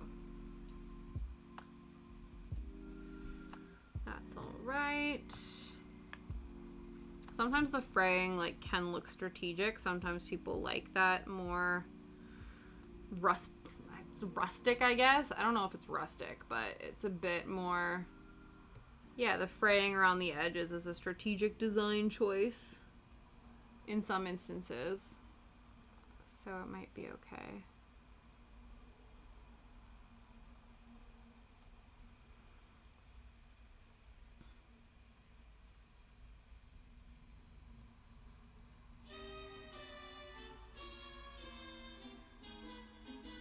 It's a cute song. This is very... I don't know what kind of music this is, but I'm not mad about it. It's very cute. This is apparently Pretzel Rock's chess playlist, which is interesting. Because they've only giving me 2 different genre channels now, but apparently I can explore some of the gaming channels for free. And this was the chess one. Reminds me of Dragon Quest 8, the menu music. That's so funny. I wouldn't be surprised, because again, these are like gaming inspired playlists, I guess. And I don't know, like, I assume there are things to have on in the background while you are playing the specific game. So they have, like, ones for League of Legends and ones for COD and stuff like that. But it's all, obviously, if you specify, like, royalty-free music or whatever. So yeah, this is the chess game station. And then there's... yeah, the new gaming stations. So the ones that I currently have access to is chess, WoW, Final Fantasy, Apex Legends, GTA, League, Fortnite. A bunch of the other ones I think are locked though. FIFA, those are the ones, but COD is locked. And then yeah, now they've only given me 2 genre channels. Alternative or main character energy. Like, okay, whatever. Dark Cloud 2, that was such an underrated game. Yeah, I'm not aware of that. I feel like I've heard of Dragon Quest. I could not tell you anything about it. Usually if it's some unknown niche or random indie game from, you know, the last 20 years, Liam might know. My husband might know. But I do not.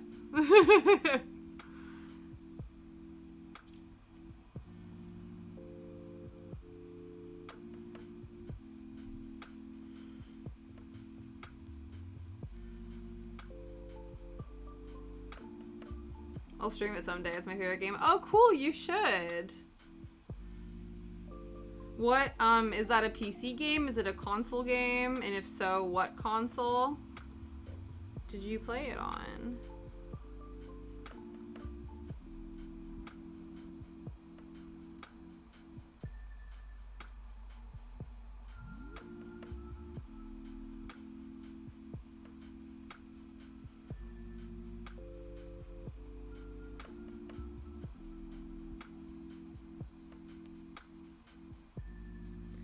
Okay, we're almost done the backstitching.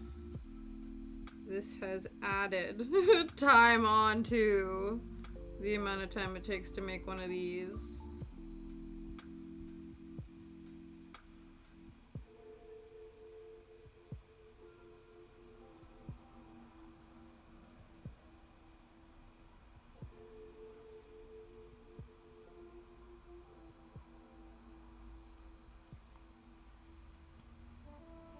But yeah, once we finish the backstitching, it will be snack time.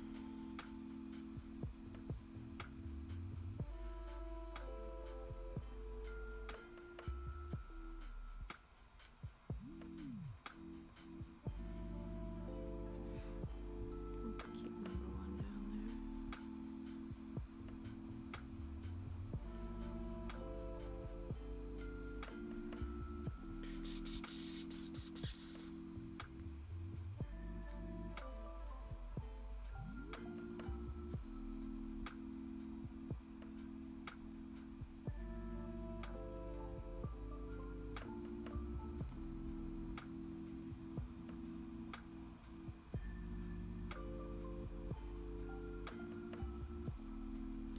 We're so close.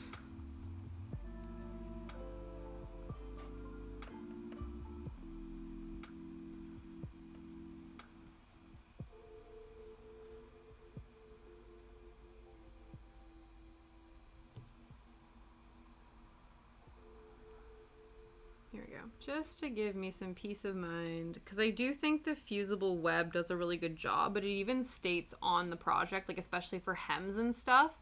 I think that's more when you're like washing garments and things, that the fusible web can sort of defuse at some point. But I assume that's probably from like the heat and water and like tumbling of washing something. I'm not sure if something that isn't going to be handled that way would also cause the fusible web to sort of degrade over time. I'm not sure. I do not have this information.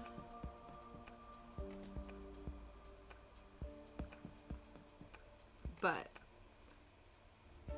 because I don't have that information, it is helpful to me, again, like I said, have a bit of peace of mind about securing these together. All right, let's secure this. Have a granola bar break. And then attach the pin back to the other piece of felt. I do feel like we are on track. If we do finish this and we have some time, I think ironing the fusible web onto the ghosts is probably a good next place to start. There we go, second froggy secured. So here's this guy, not backstitched, and then this guy has backstitch. But of course this autofocus is garbage, so you can't probably tell the difference right now anyway. But there we go. So this guy's done, and then we're going to hopefully finish this guy. And then we have two little ghosties to work on. That's these guys here. And then I want to seam rip It might cause problems, but it's okay. But I'm gonna seam rip this and then redo it with the 2 layers again.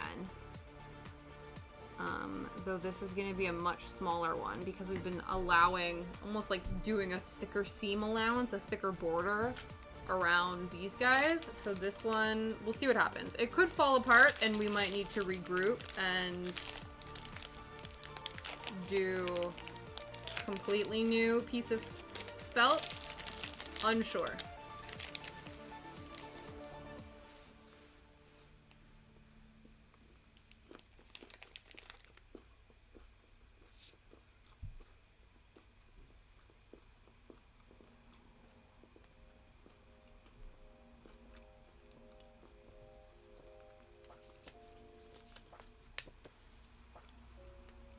Would you give your soul and humanity for unlimited power, or am I completely indifferent?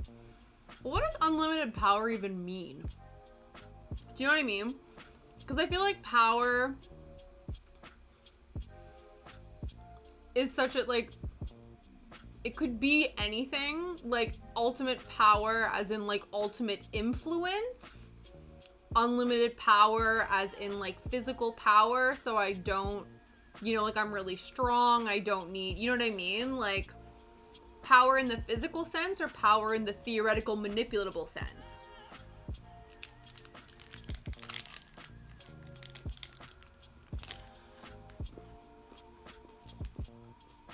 I feel like I'd be completely indifferent with that. Not being funny, but being ultimately powerful feels like very stressful. That feels like a very stressful situation to be in. Too much pressure. To have ultimate power, to be ultimate in everything. Like, if you had ultimate everything and then just decided, like, I'm just gonna chill and, like, hang out and binge watch Netflix and, like, do nothing with this unlimited ultimate power, it would be such a waste. Yeah, I'd feel like I would have too much pressure. That feels like too much responsibility. You know what I mean? Like, with great power comes great responsibility. I don't want to be that responsible. So I would just rather not.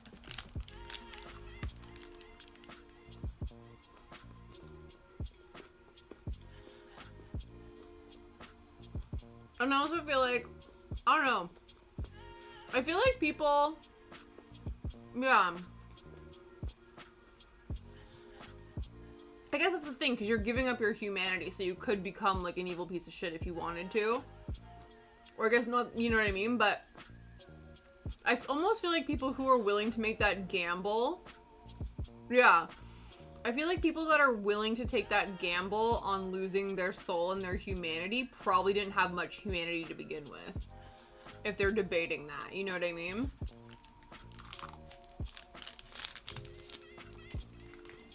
Yeah.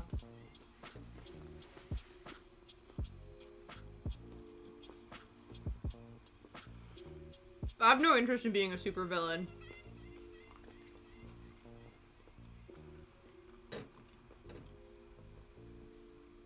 Even, like, lack of humanity aside, like, if I suddenly was, like, stripped of my humanity, all that would do is make me hate people and want to revert deeper and deeper into the forest. You know what I mean? I wouldn't want to, like, smite people and, like, have people pay. I would just be like, wow, this shit sucks. I'm outie. You know what I mean?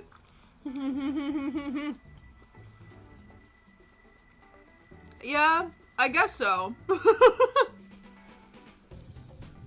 But again, Queen Tasha, that's a lot of responsibility. Queen, you know, overseeing. I guess I could be an evil queen, but you still, I feel like even if you are an evil villain, you still have responsibilities. Like, you're trying to overthrow a government, you're trying to, like, defeat the superheroes, whatever. A lot of times, evil supervillains have, like, henchmen, and they have, like, infrastructure. Do you know what I mean? Like, who pays the henchmen who work for the evil mastermind corporation?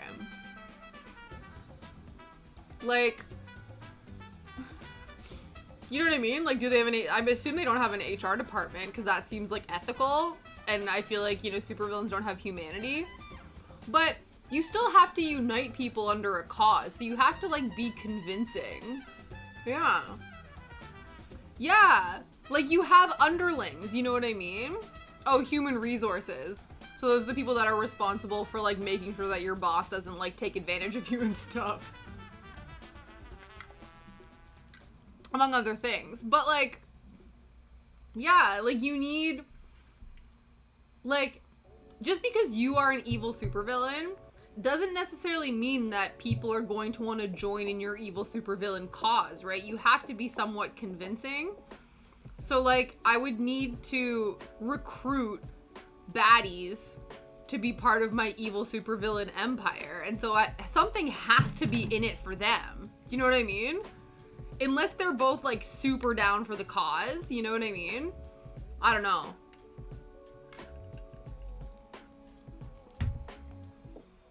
I guess it's like, yeah.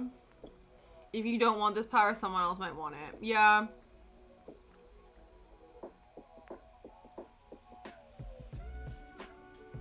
I guess so. But you can say that about anything. You know what I mean? Like, I don't know if I want this banana, but someone else might want this banana and they're gonna do fucked up shit with it, you know? I'm like, I don't know, man. Just because I don't want somebody else to have it doesn't necessarily mean that I am the right person to have it.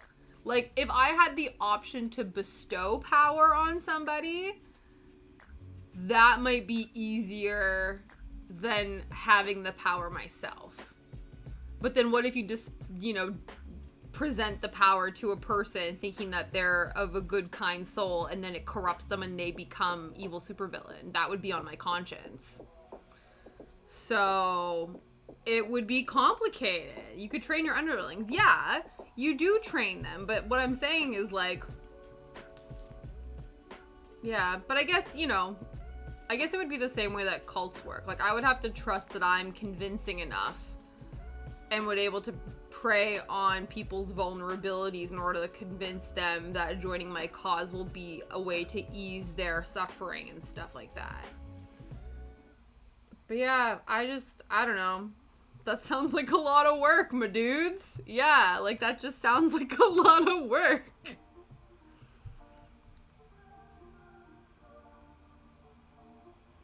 I love that. Why didn't you decide to start a cult? I don't know, man. Seems like a lot of work. Too lazy for that. You know? Too lazy to start a cult.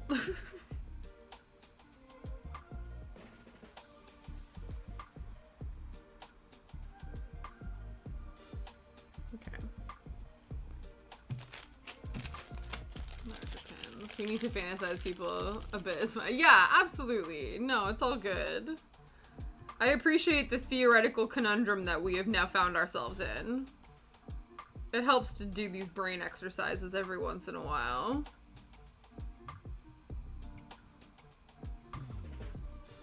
Okay, now we need the blue.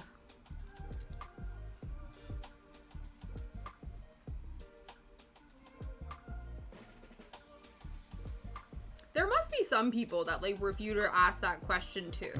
Like, I just assume that a lot of people would have the same approach that I do, where it's like, nah, I wouldn't bother.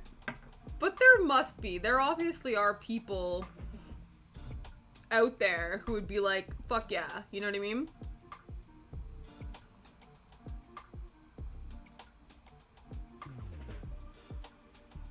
Yeah, definitely. No, unfortunately, I do not have evil supervillain goals.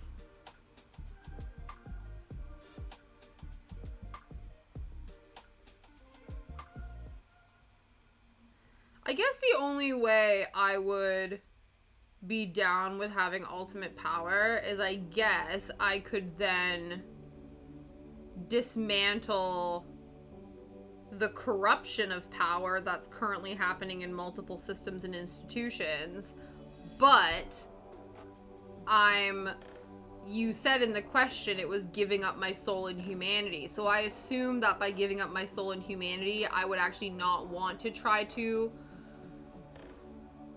dismantle the corruption in these institutions because I wouldn't have the humanity to know any better. You know what I mean? If I could keep my humanity and my soul and also have ultimate power, then it would be easy. But I would assume that I would be open to corruption without humanity. So therefore, that is a risk I am unwilling to take.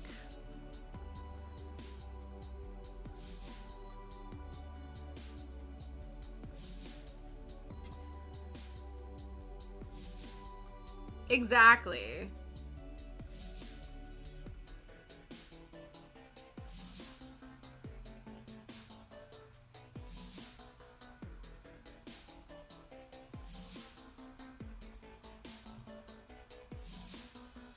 Right, yeah. You don't lose it then and there, but...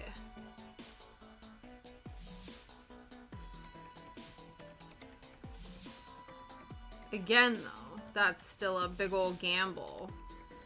The gamble is essentially to do all of the good I would want to in the world with the ultimate power before my humanity ultimately loses itself. And I'm not that quick. My time management skills are shit. So that would be difficult for me. Let's try to overthrow all the corruption in the world before my humanity eventually, like, depletes itself. I don't know if I have the time management skills to pull that off.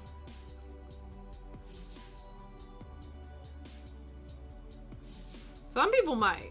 Some people might be real good at it, but I don't know.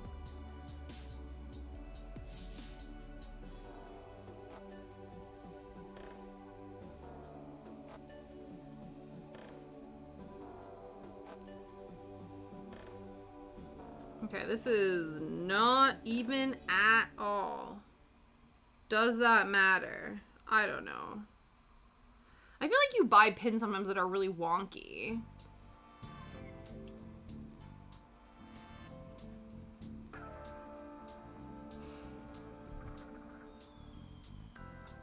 I guess that would depend on my definition of what corruption is, right? And it would depend on my knowledge of what I think a corrupt system is.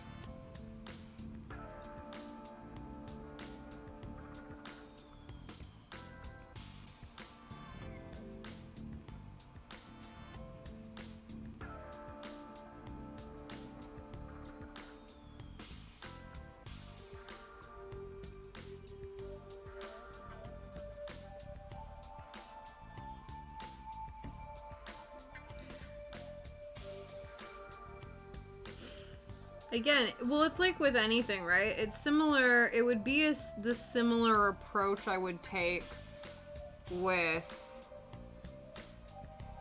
like, giving charitable donations, because there's so many nonprofits and so many charities that need support and need funds.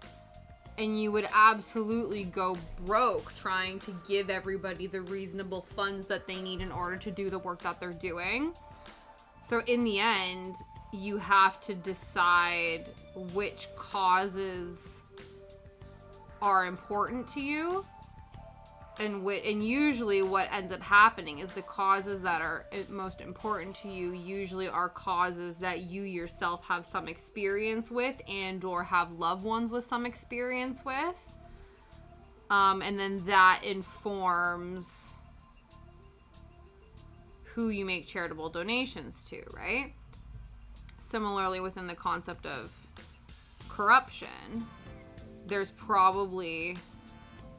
certain areas of the world, or like and I don't mean like geographically, I mean like in certain industries, right?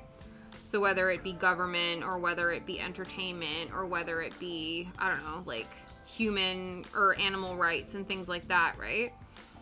So you would then need to almost pick and choose, okay, what are your priorities in terms of the corruption? Because I wonder, though, I don't know, man. I think there is a potential risk, isn't it? You know, eradicate the corruption in one area, chop off the Hydra, multiple heads will grow in its place. But with ultimate power, the idea would be, I guess, that you could squash all of that if you really wanted to. You would take the power, yeah. Depends on your knowledge of what you think is ultimately a good thing. Exactly, yeah.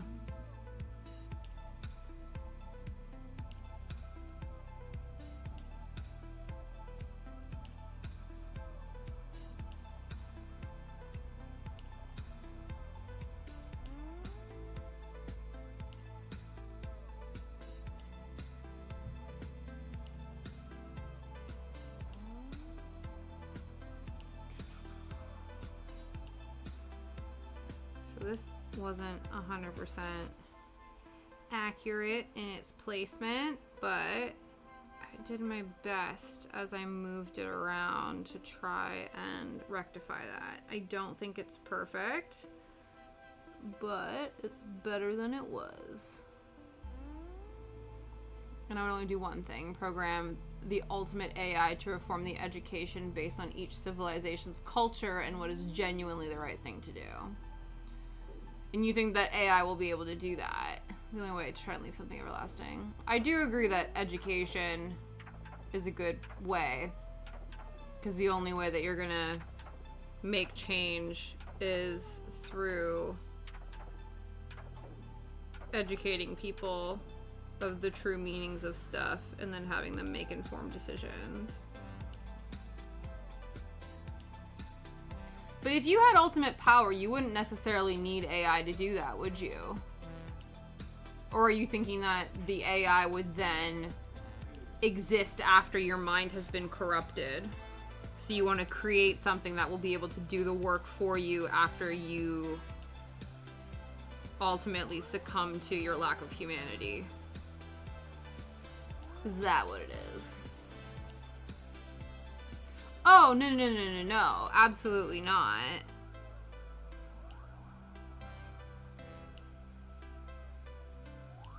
Yeah, and that, to be fair, that's not how you solve corruption. You don't just give people money and go, there you go, your problems will be solved. You have to change the infrastructure.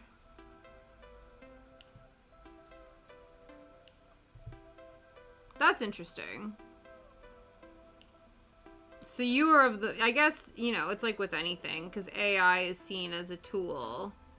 And so if you're using the tool for good and not evil, therefore it will provide a benefit to society. Because right now, people have been fucking about with AI trying to make things shitty for other people. Which is not the way you want to be using it. Yeah. That's a clever way to think about it. You've obviously thought about this before. The idea of putting in infrastructure to continue your good work before, after the corruption of yourself has set in. Very clever. Clever Probacus.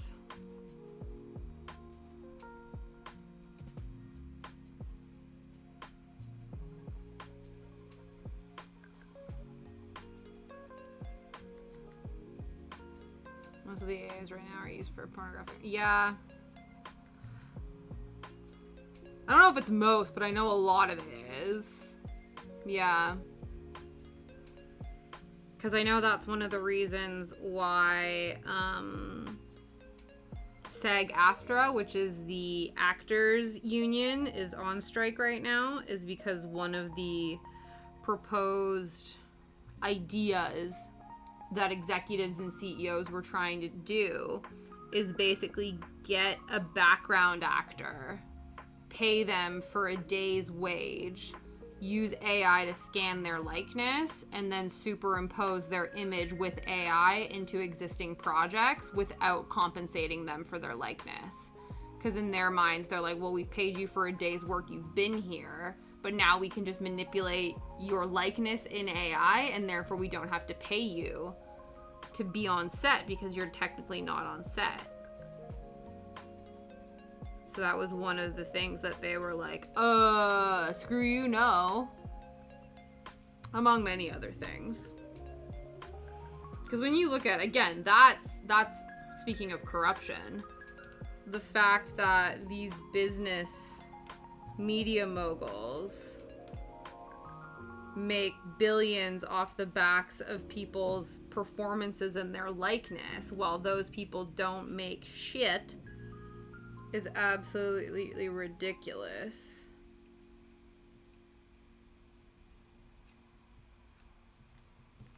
Even impersonating Frank Sinatra, if it's me. Yeah. Oh yeah, the amount of AI music that's been happening right now, where people are getting, like, they're getting the AI voice of an artist and having the AI voice do covers of other artists' work, or making up new songs and then claiming that they're from the artist, but they're actually AI. Because that's the thing, right? Like, AI is currently the worst it will ever be, right? It's only gonna get more robust. It's only going to get clearer. It's only going to get more indistinguishable from other things. It is currently in its most archaic state and will continue to get better, essentially. And I think that's why people are trying to be proactive, and they're like, before this becomes such an integral part of society, I would argue it already kind of is in a lot of sectors, we need to make sure that people are protected so businesses and CEOs won't screw people over, and people are actually able to continue to live and work and get health insurance. Everybody see what fucked up shit can happen. Oh, absolutely. Yeah, I think unfortunately, I think it's good, but I think a lot of times what happens is laws and things go in place as a reactive response. So something shitty has to happen, and then they go, wow, that's bad, we don't want to do that ever again, and then they implement the laws or the policies and things like that, right? I think they're trying in some areas. Obviously, some people, they have a bit more of a vested interest in being more proactive, but I think a lot, because again, being proactive often comes at a cost, and we live in a capitalist society where it's like, if we can't justify spending money for a theoretical bad situation that may never happen, why would we do it, right? So it's like, why would we spend money putting something in place that we don't actually think is gonna happen, or the chances of it happening are quite small? And then it does happen, and then they're like, shit, this bad thing happened. Really? That's bizarre. Was that just, I guess maybe, was it just to seem like cool and marketable and hip? Oh, a head of AI minister. Gotcha. I thought he made an AI minister. Gotcha. I understand now. I understand. Honestly, it kind of makes sense. But I do think that that would almost go under, like, technology, wouldn't it? Isn't there, like, a minister or a ministry of, like, sciences or something like that? Wouldn't that fall under that umbrella as opposed to one specifically just for AI? I would assume that there's departments.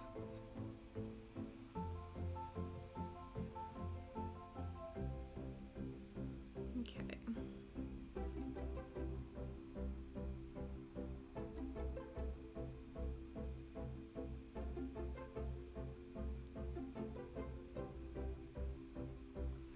There you go. Someone who oversees all the stuff that can happen. He also wants to be the first to implement AI in education. Yeah, that makes sense. It's just interesting to me that it's specifically just for AI. I guess maybe they're assuming that AI will then work in partnership with other sectors, like the education sector and the defense sector and all that kind of stuff. So they wanted it to be its own separate entity as opposed to have it be part of just the technology or the defense one.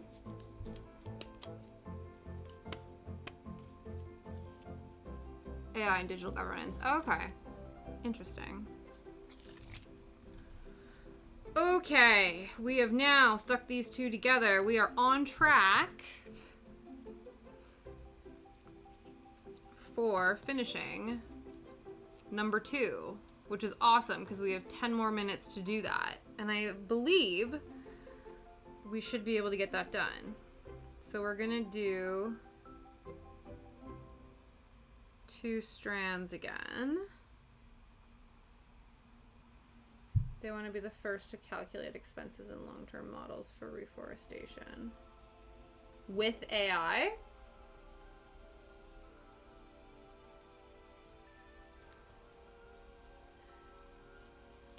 I'm all for using AI, ChatGPT, stuff like that as a tool. You know what I mean? It's like, it's just the next integration of, like, instead of using an abacus, we use a calculator. You know what I mean? Like, that makes sense to me.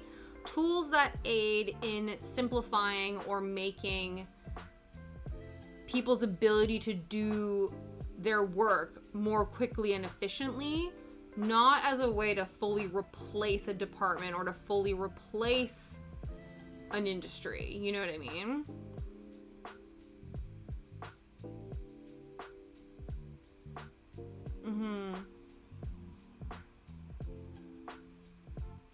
Yeah, that makes sense. And that's the thing, right? Like, and I totally get that, where it's like, okay, there's a shortage of this thing. We've done the recruitment drives. We've tried to get more people in.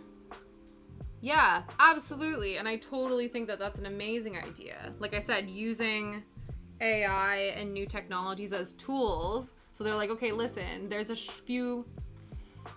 small percentage of us. We can't be going around to all the forests everywhere to do this work. Our time is precious and time is money. Let's implement something to scan for us and figure out where we're going to be most needed.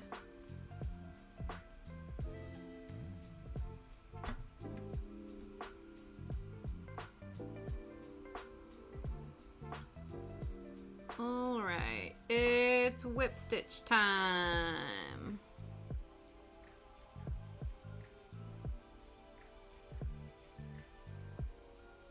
Still gonna do this.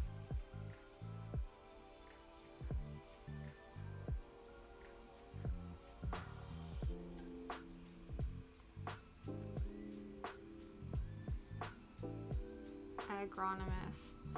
Yeah.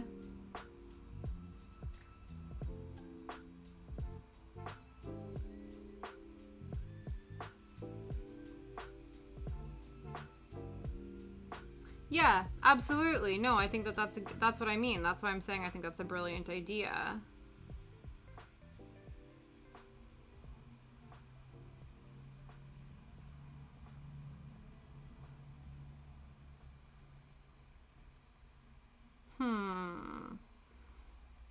Should I be doing, I don't know. I don't think it matters, I guess.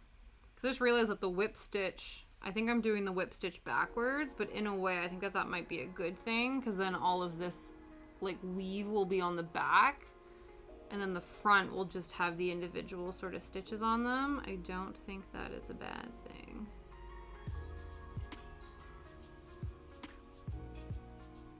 Oh, that one's a bit long here.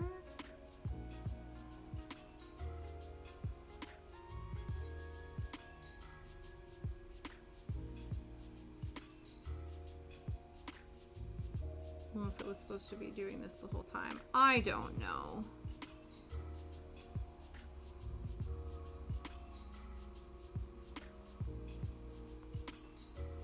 I guess the main thing is just always trying to keep these things even.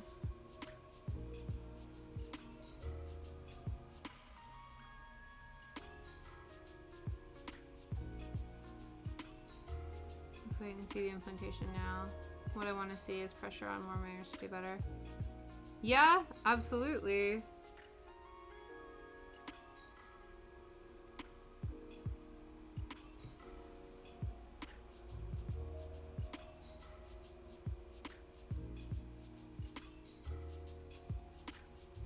Do better because the harmonization. Yeah. In what respect, though? What are they not doing well, in your opinion?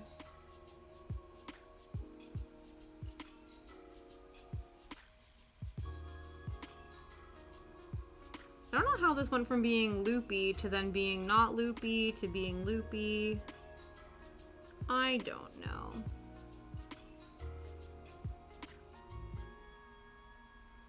I wonder if it's as I'm getting better at separating it, then it's getting not that bad. Don't know.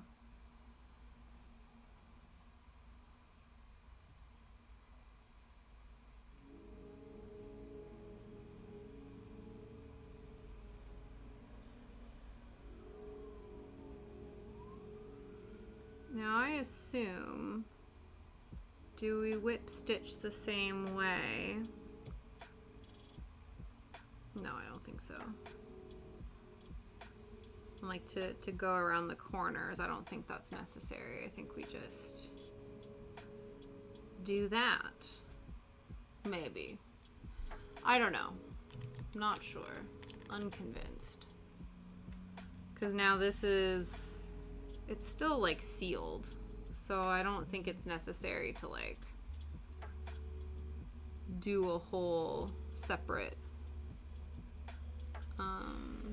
thing. I do wonder if I should have been going front to back instead of back to front, but whatever. I think because the first one, I think because the blanket stitch was like, you got to go from the front, then that would made me convinced that I needed to do that with this one too.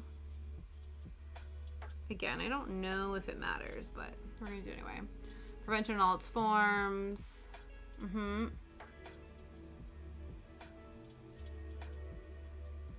Is that something that your mayor is able to do, though, or is that something that happens at the higher up level? Because I know at least in Canada, like, certain... Like, the mayor, like, our local government, can bring the voices of the people to the higher ups, like, to Parliament, but in the end, it was our provincial levels and things like that that would then be putting... Like, implementing those things. You know what I mean?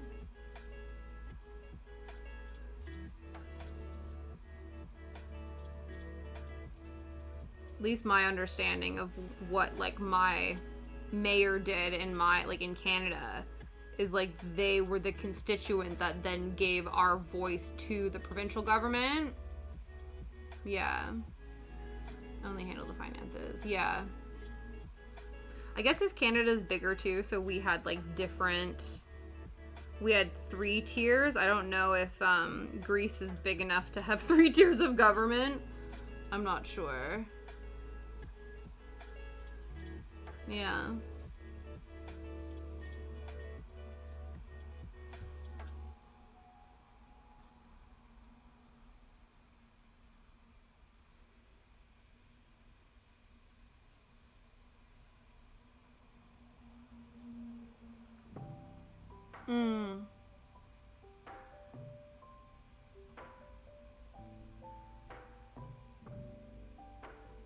Do you have contact information for your local constituent? Because that was always the thing back where we were from, where, like, if there was something that we weren't happy with, it was always like, write to your local MP, call your local MP, and make sure that they, and you voice your, like, you know what I mean? Like, you're supposed to contact and protest and sign documents that then make their way back to the different parliamentary bodies.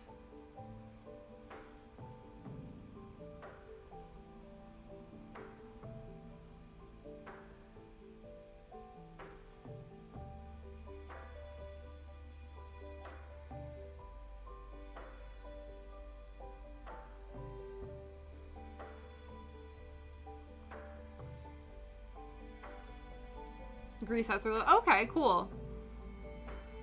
So they also have 3 levels.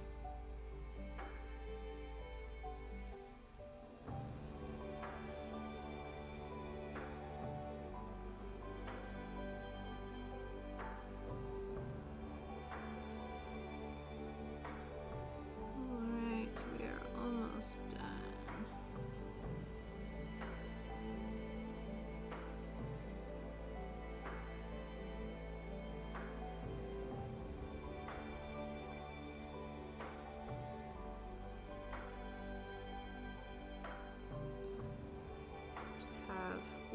we're almost on this side. Then we have one more side, and then we have sealed her all up.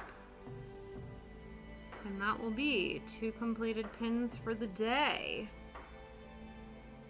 Which is awesome. If anyone has any raid suggestions, let me know. I went to the local MP and just said, bro, just enforce law regarding everything. Check me your 2 a.m. Yeah, absolutely. No, that's good. Oh, is jaywalking illegal where you are? Because I know it's not. It's illegal in Canada, but I don't think it's illegal in the UK.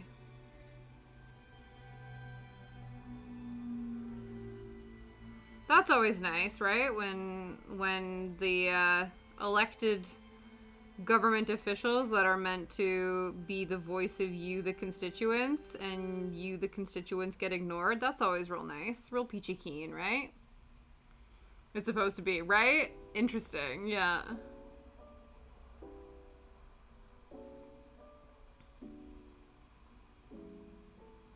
Well, it's the same thing, like, because I know some are, like, law, like, I don't know the difference, but I know, like, here, for instance, there's laws and there's bylaws.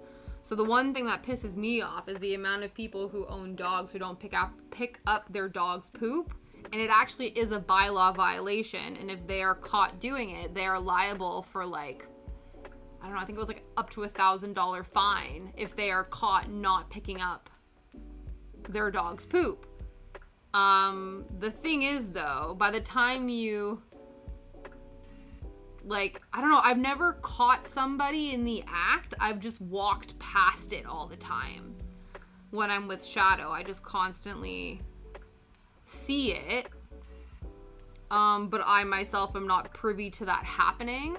It was actually really interesting because one day Liam was taking Shadow for a walk, and so Shadow pooped and Liam was picking up the poop, and this guy like honked his horn at him, and Liam was kind of like, that's really weird.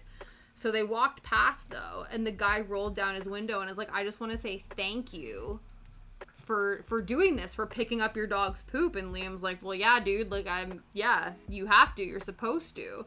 And the guy's like, yeah, I know, I almost got into a verbal altercation with somebody when I saw them not picking up their dog's poop. And then Liam was like, well, yeah, like, it's literally a bylaw, like, you are legally obligated to do so. And the guy was like, oh my god, really? I was like, yeah, like, there are signs around here, but obviously, but I thought it was so interesting. So the guy was like, honestly, like, I just want to praise you for doing your due diligence as a dog owner and actually doing what you're supposed to do. And he was like, okay, like, have a nice day, you know? But I always, like, I'll see people, and I don't know, because I guess, like, you see somebody and you don't necessarily know, like, if they have pockets on their clothes and things like that. But sometimes I see people out walking their dogs, and I'm like, you don't look like, you have poo bags on you.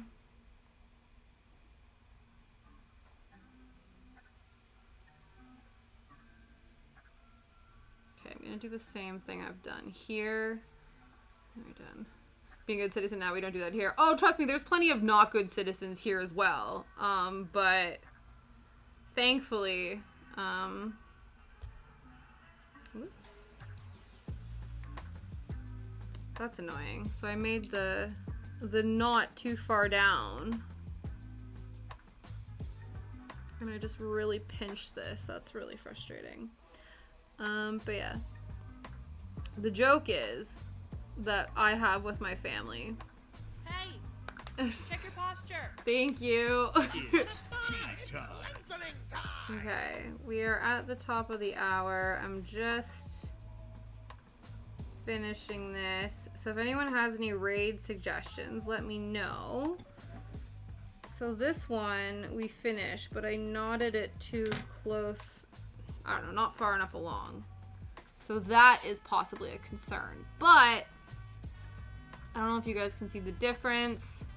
This is the blanket stitch and there is the whip stitch. I do think I'm leaning towards the blanket stitch as the preferable mode for finishing these guys. But this was good. I think it was important that we did some experimenting, learned some new things, and all of that.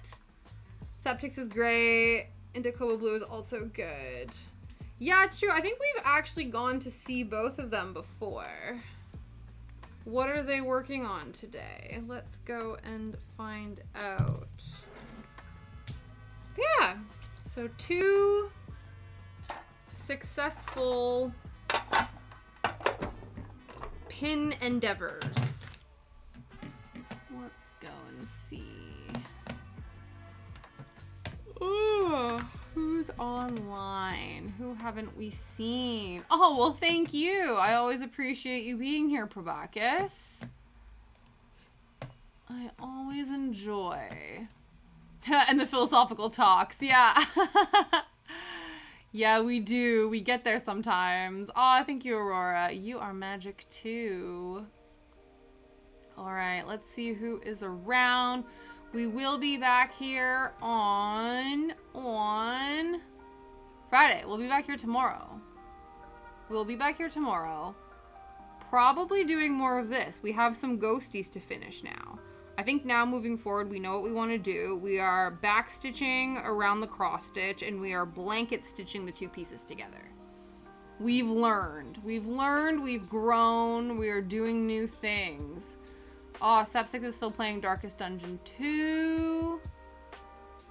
LL Coolib is needle felting, Nail Queen, Powerpuff Girls, Satchel Max, Pop Tart, Dragon Rider, Positronics.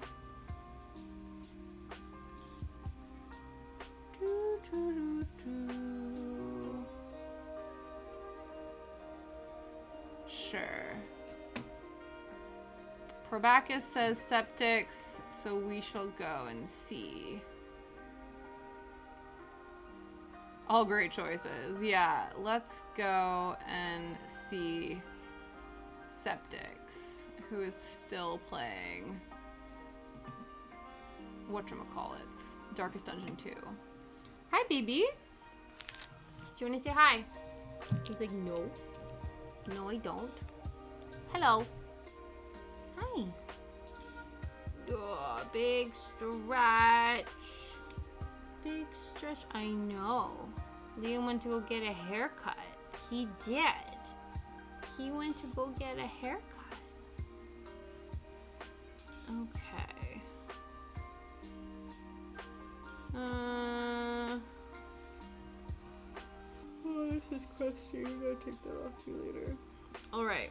Okay, Shadow, we're just gonna raid out, okay? Can you just hold on for a little bit longer? Okay. If we don't mind, if we don't care, I don't know. Yeah, I've already queued him up, so we'll do that. We'll go and see him. Let's raid.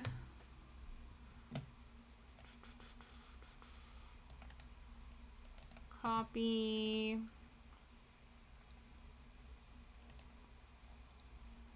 Yeah. See you guys Friday for more needle felted badges, pins, whatever we want to call them. And I hope you have a fabulous evening. What else we gonna do, eh? Yeah, me Shadow gonna hang out. Yeah? You good boy. Yes, you are. Okie dokes. See you guys later. Have a fantastic evening. Bye.